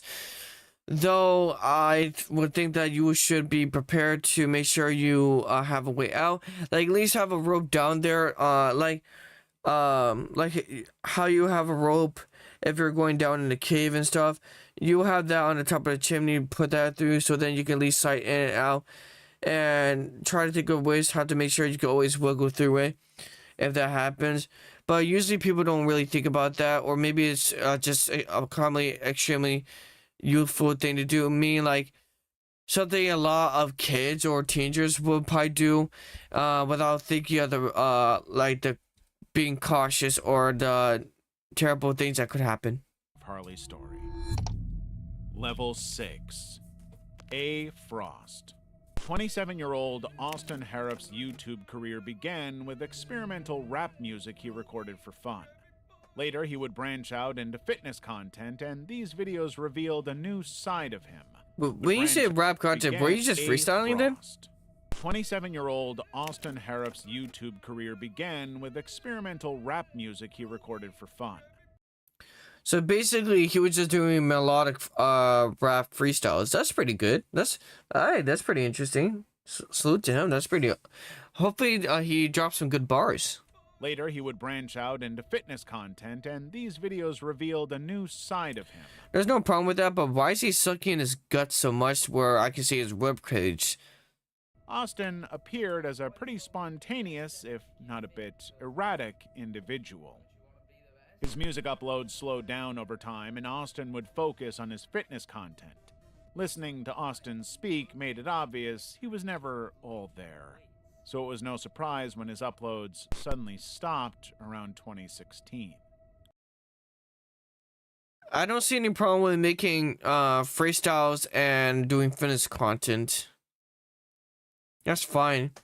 But if he was like, if he's not all there, meaning like he has some screws loose or something, or he seemed very weird, I don't know, maybe he went to therapist, but I swear to God, if you said like later, I found out that he died or he went to go kill someone, as quite a few of these were talking about. A few days after his last video, Austin consumed a mix of cooking oil and hallucinogens before leaving his house. Cooking oil? Wait, I'm guessing he was like probably frying mushrooms, you know, the mushrooms, and probably ate them, and maybe he just got drugs.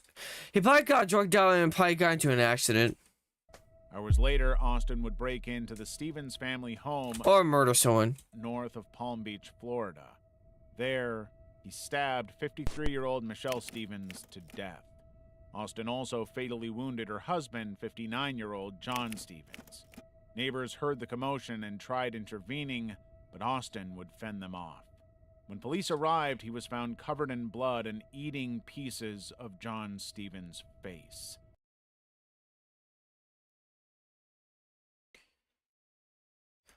All the mushrooms, all the drugs did was enhance his, I guess he was, getting into the mindset of a, cannibal.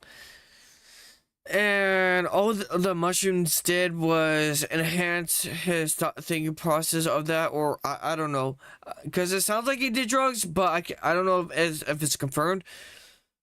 But that is disturbing, creepy, and sad, because like he could have got some help, but I guess he probably didn't think he needed help or something. I don't know.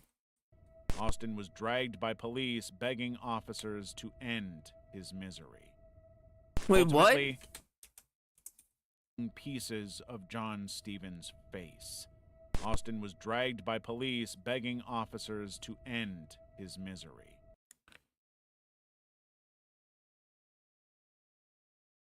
Okay, this channel makes sense of why it would be disturbed. Well, I can't say, since he didn't record himself doing that, I'd say that is pretty disturbing because, like,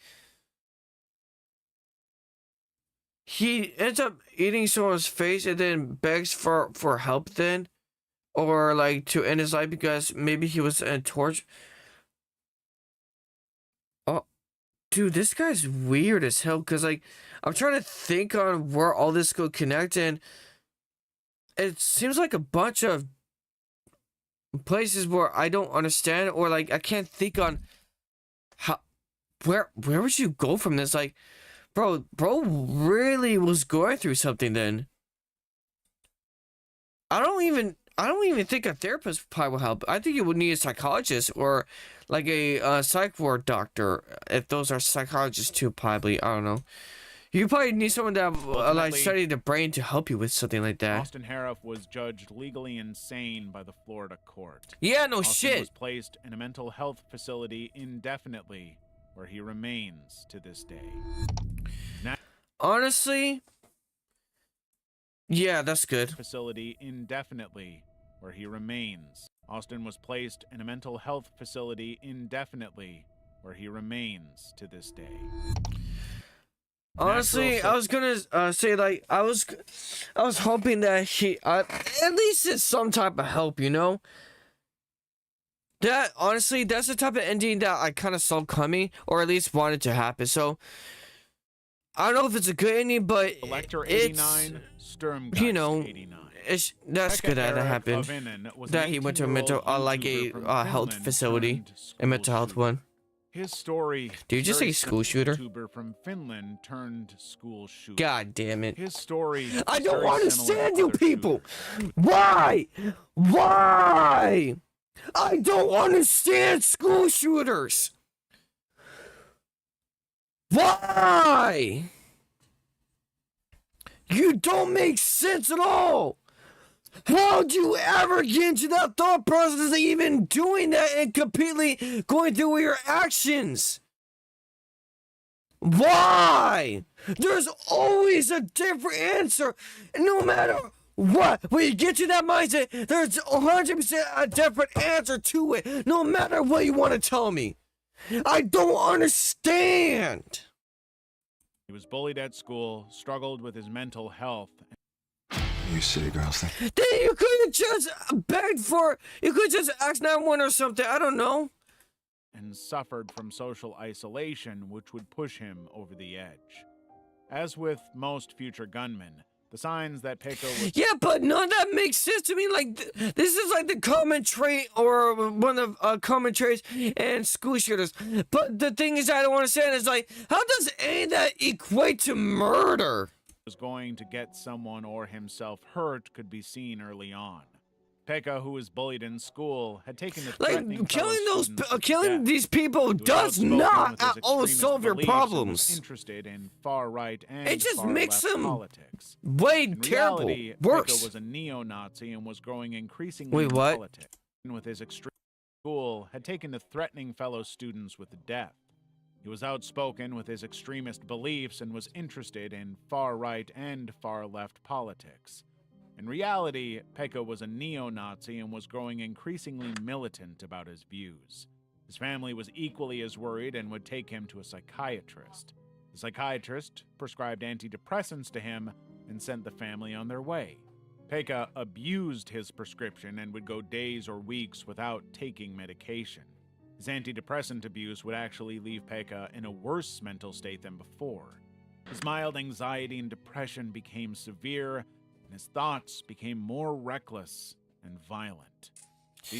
Actually, at this point, I kind of fully understand exactly why he took people's life, and let me put it out clearly, I do not agree with it whatsoever.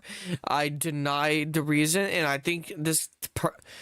Like the fact that he was literally he is literally, I don't know if he's still alive. We'll see in a sec. If it's said, but the fact that he was said to be a neo-Nazi explains everything I need to know why he went to do this. He was evil down to the core. These thoughts would lead him to isolate himself from the world further and turn to the internet for an outlet. Pekka created his first YouTube account, Natural Selector 89, on March 15th, 2007. Many of his videos talked about natural disasters and shootings. Alongside those, he also made videos criticizing other religions and trying to disprove their existence. Overall, his channel was a place for Pekka to pour out the dark contents of his heart.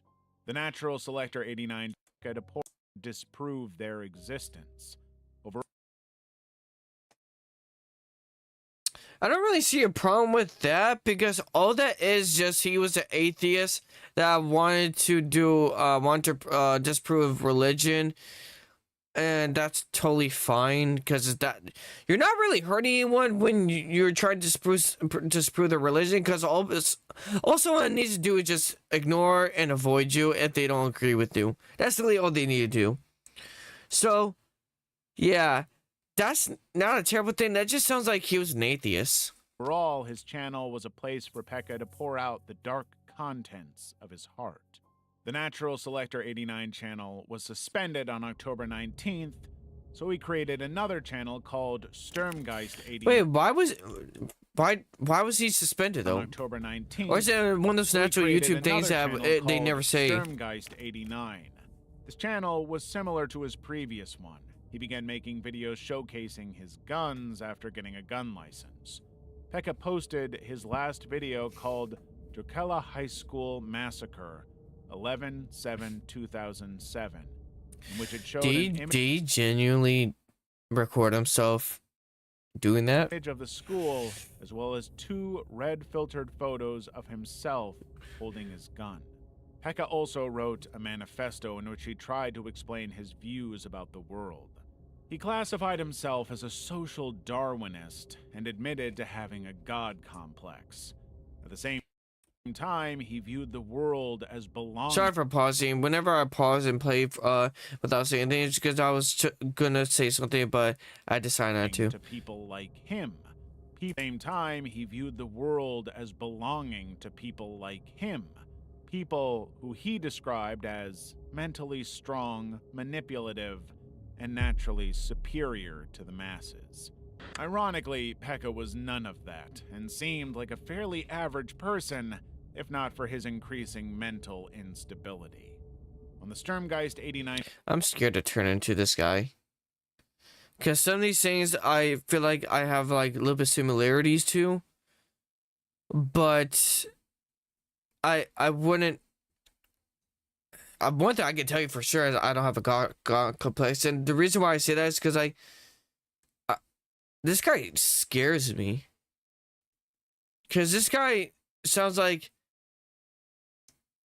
he's... No wonder why he was declared neo-Nazi, because he sounds like he probably was similar to Hitler. Thinking like he was fully right in what his ideas are when you're 100% wrong. If you're a school shooter, you're wrong by default. Because there's nothing and no reason why you should ever go down the lane of becoming a school shooter. Channel, Pekka described himself as a cynical existentialist, anti-human humanist, anti-social social Wait, what? Existentialist, anti-human humanist. What the fuck is that? I've never heard of that before. What the hell? Anti-social social Darwinist, and other pseudo-intellectual titles. On the other hand, Pekka never lied about his intentions. He was shy and awkward, but whenever he shared his views, he made clear the kind of individual he was. This was to the point that other YouTubers at the time called him out, but it was too little too late. On November 7th, 2007, Pekka Erakavinen entered... This guy looks like... November 7th, time this guy looks like he could perfectly act as, I forgot his name, but he's that one guy in the Boys TV show on Prime, where basically he's the guy that wears the America flag cape and stuff, and he has laser vision and stuff, and yeah. Him out, but it was too little too late. He looks similar to that On guy. November 7th, 2007, Pekka Erikavinen entered Jokela High School and took the lives of 8 people there. He fired more than 100 rounds into teachers, students, and school property. His rampage ended when police officers and paramedics arrived. He fired at them several times but missed every shot. Soon afterward, he entered a lavatory and threw his jacket.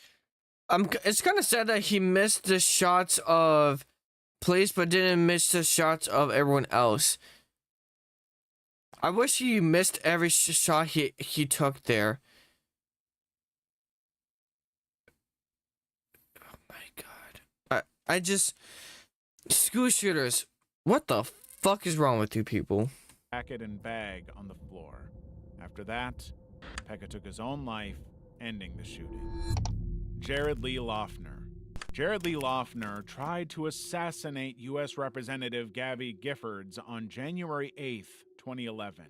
He ended up killing 6 people before he was stopped by bystanders and was arrested by police. His spiral into madness was documented in his YouTube channel, which has long since been taken down. His videos featured his strange political views and his general disliking of authority. He was also a member of the Above Top Secret So he was an extreme anarchist? message board and subscribed to many conspiracy theories. Jared had been struggling with substance abuse.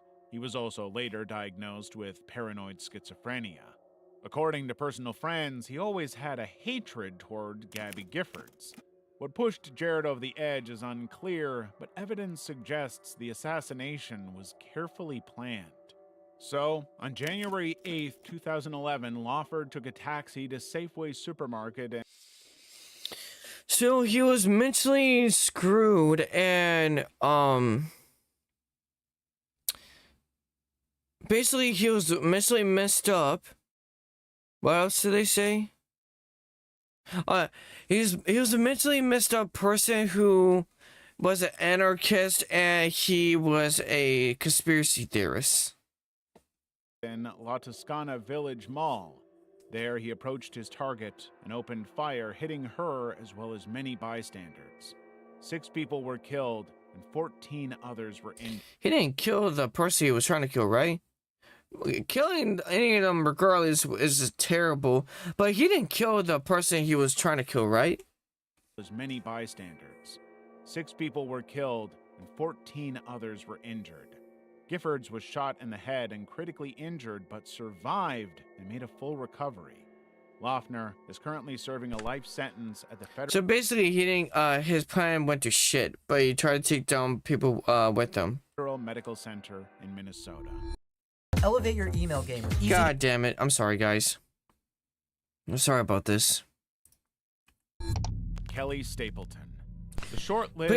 Please say this is literally the last video. Stapleton Family Channel documented the life of Kelly Stapleton and her Oh, there's autistic like daughter, Isabel. few They more lived other together channels. with their family of 5 in Michigan. The channel abruptly stopped uploading around 2013, its last video focusing on Isabel's violent outbursts. That wouldn't be strange, as Kelly preferred to write on her personal blog. A lot of these just seem like, okay, a lot of these disturbing YouTube channels either are ARGs or people with a ton of mental health issues. The status quo. It turns out that Isabel was coming back home after 7 months away. Autism treatment and research. Oh, I thought they were saying like treatment as in they're going to try to cure your autism. Not okay. It probably just means that taking medication to help you deal with any negative sides of autism. Treatment and research. Kelly had failed to put Isabel in the school where her husband, Matt Stapleton, worked as principal. Kelly was devastated. What the hell? She was growing increasingly weary and resentful of her child, her aggression, and how much time taking care of her consumed. So, shortly after her daughter's arrival, Kelly tried to put all her affairs in order and took Isabel on a camping trip. Kelly drove to a wooded area near their home, sent a message to her husband Matt, and lit up 2 charcoal grills. She told Isabel she was going to make s'mores for them while she was actually trying to commit a suicide. Matt, upon reading Kelly's message, I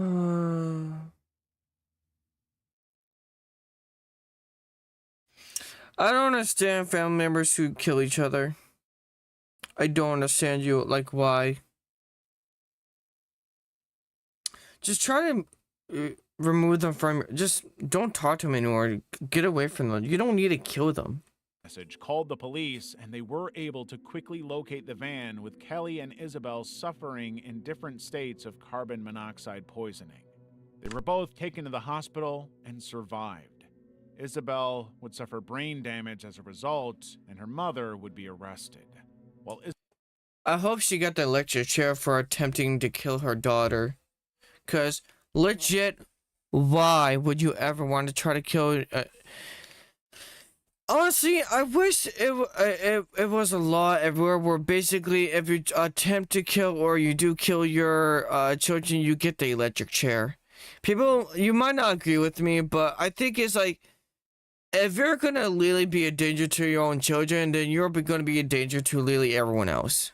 Isabel recovered well. Kelly was sentenced to 10 to 22 years in prison, where she remains to this day. Why doesn't she have life? Because then that would mean that she has another chance to try to take her kid up. Unless she dies in the prison, if she doesn't change her mind or why she was doing that, she's going to try to do it again. The case gained so much traction it was featured on the Dr. Phil show. However, the Stapleton family highly criticizes it. Level 7. Justin Moan. Justin Moan's videos were a window into his troubled mind. His content showcased a delusional man who imagined himself a political leader. Justin would go from promoting peaceful change to full-on armed conflict against the U.S. government. That just happens when you basically, if you're trying to preach peace but then end up changing your mind, is because you at least this is my theory right now for why he did that. He probably saw that there was nothing changing and he was not being heard, or he probably thought him saying something probably wouldn't change anything at that point. Yeah, he decided to just put matters in his own hands. If someone changed it from peace to chaos, they probably see the long efforts of trying to have peace or try to talk about peace went to deafness. And if you no longer see hope or see a point on talking about that anymore, you might think that, okay, how about I choose violence? Will you not listen? And I think it's one of the main reasons that not being heard. A lot of times it's probably chosen to do peace to violence is because you don't feel heard. He would also post strange music videos showcasing his bitterness towards the world and his family. He also wrote books, all equally bleak and nonsensical predictions of the future according to his perspective of American politics. It was around the time he I'm kind of curious exactly what predictions he had. joined university that he began to change and became an unstable individual. He pushed away most people in his life, though his 68-year-old father, Michael Moan, remained in contact with him. But that wasn't enough. Justin felt betrayed by the world and by his family. How? On January 30th, Justin murdered his father. Justin used him.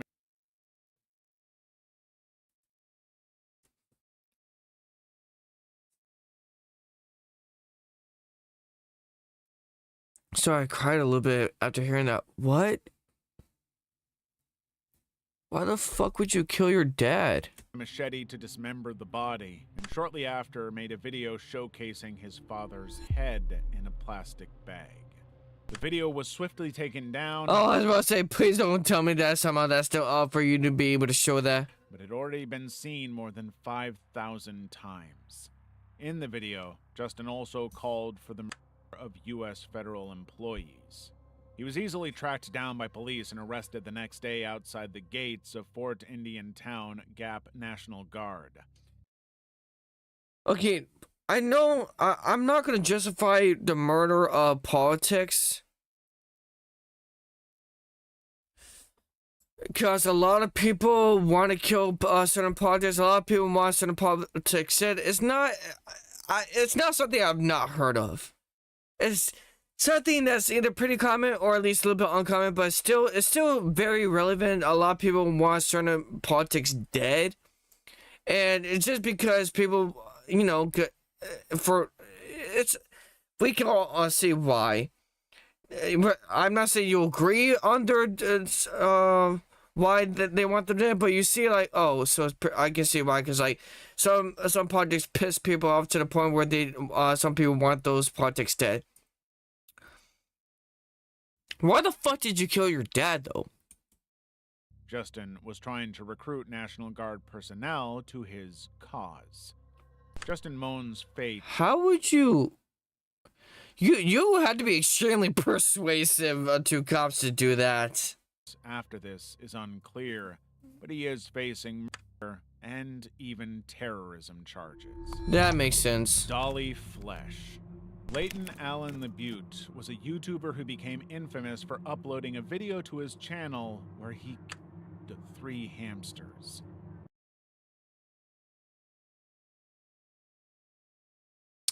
That's okay. That's disturbing. Arrest and channel termination.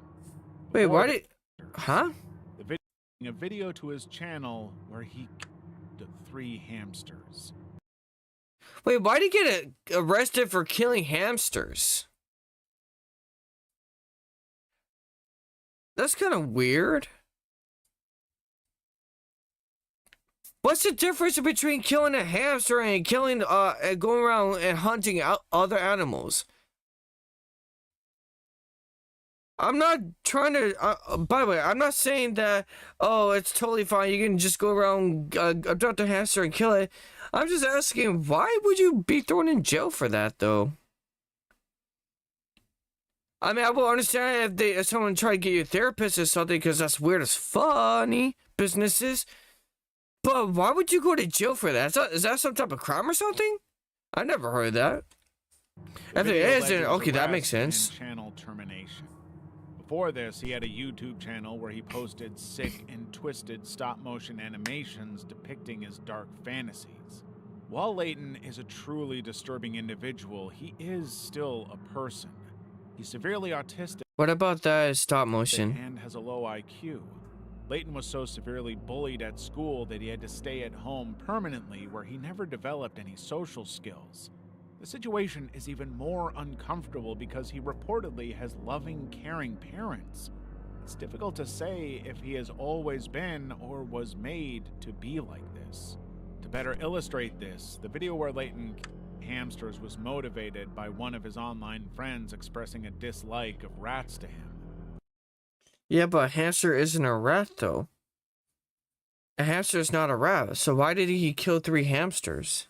Leighton thought it would be a good idea and an incredible surprise to said friend if he just violently killed those rodents on camera, uploaded a video to YouTube, and sent it to his friend.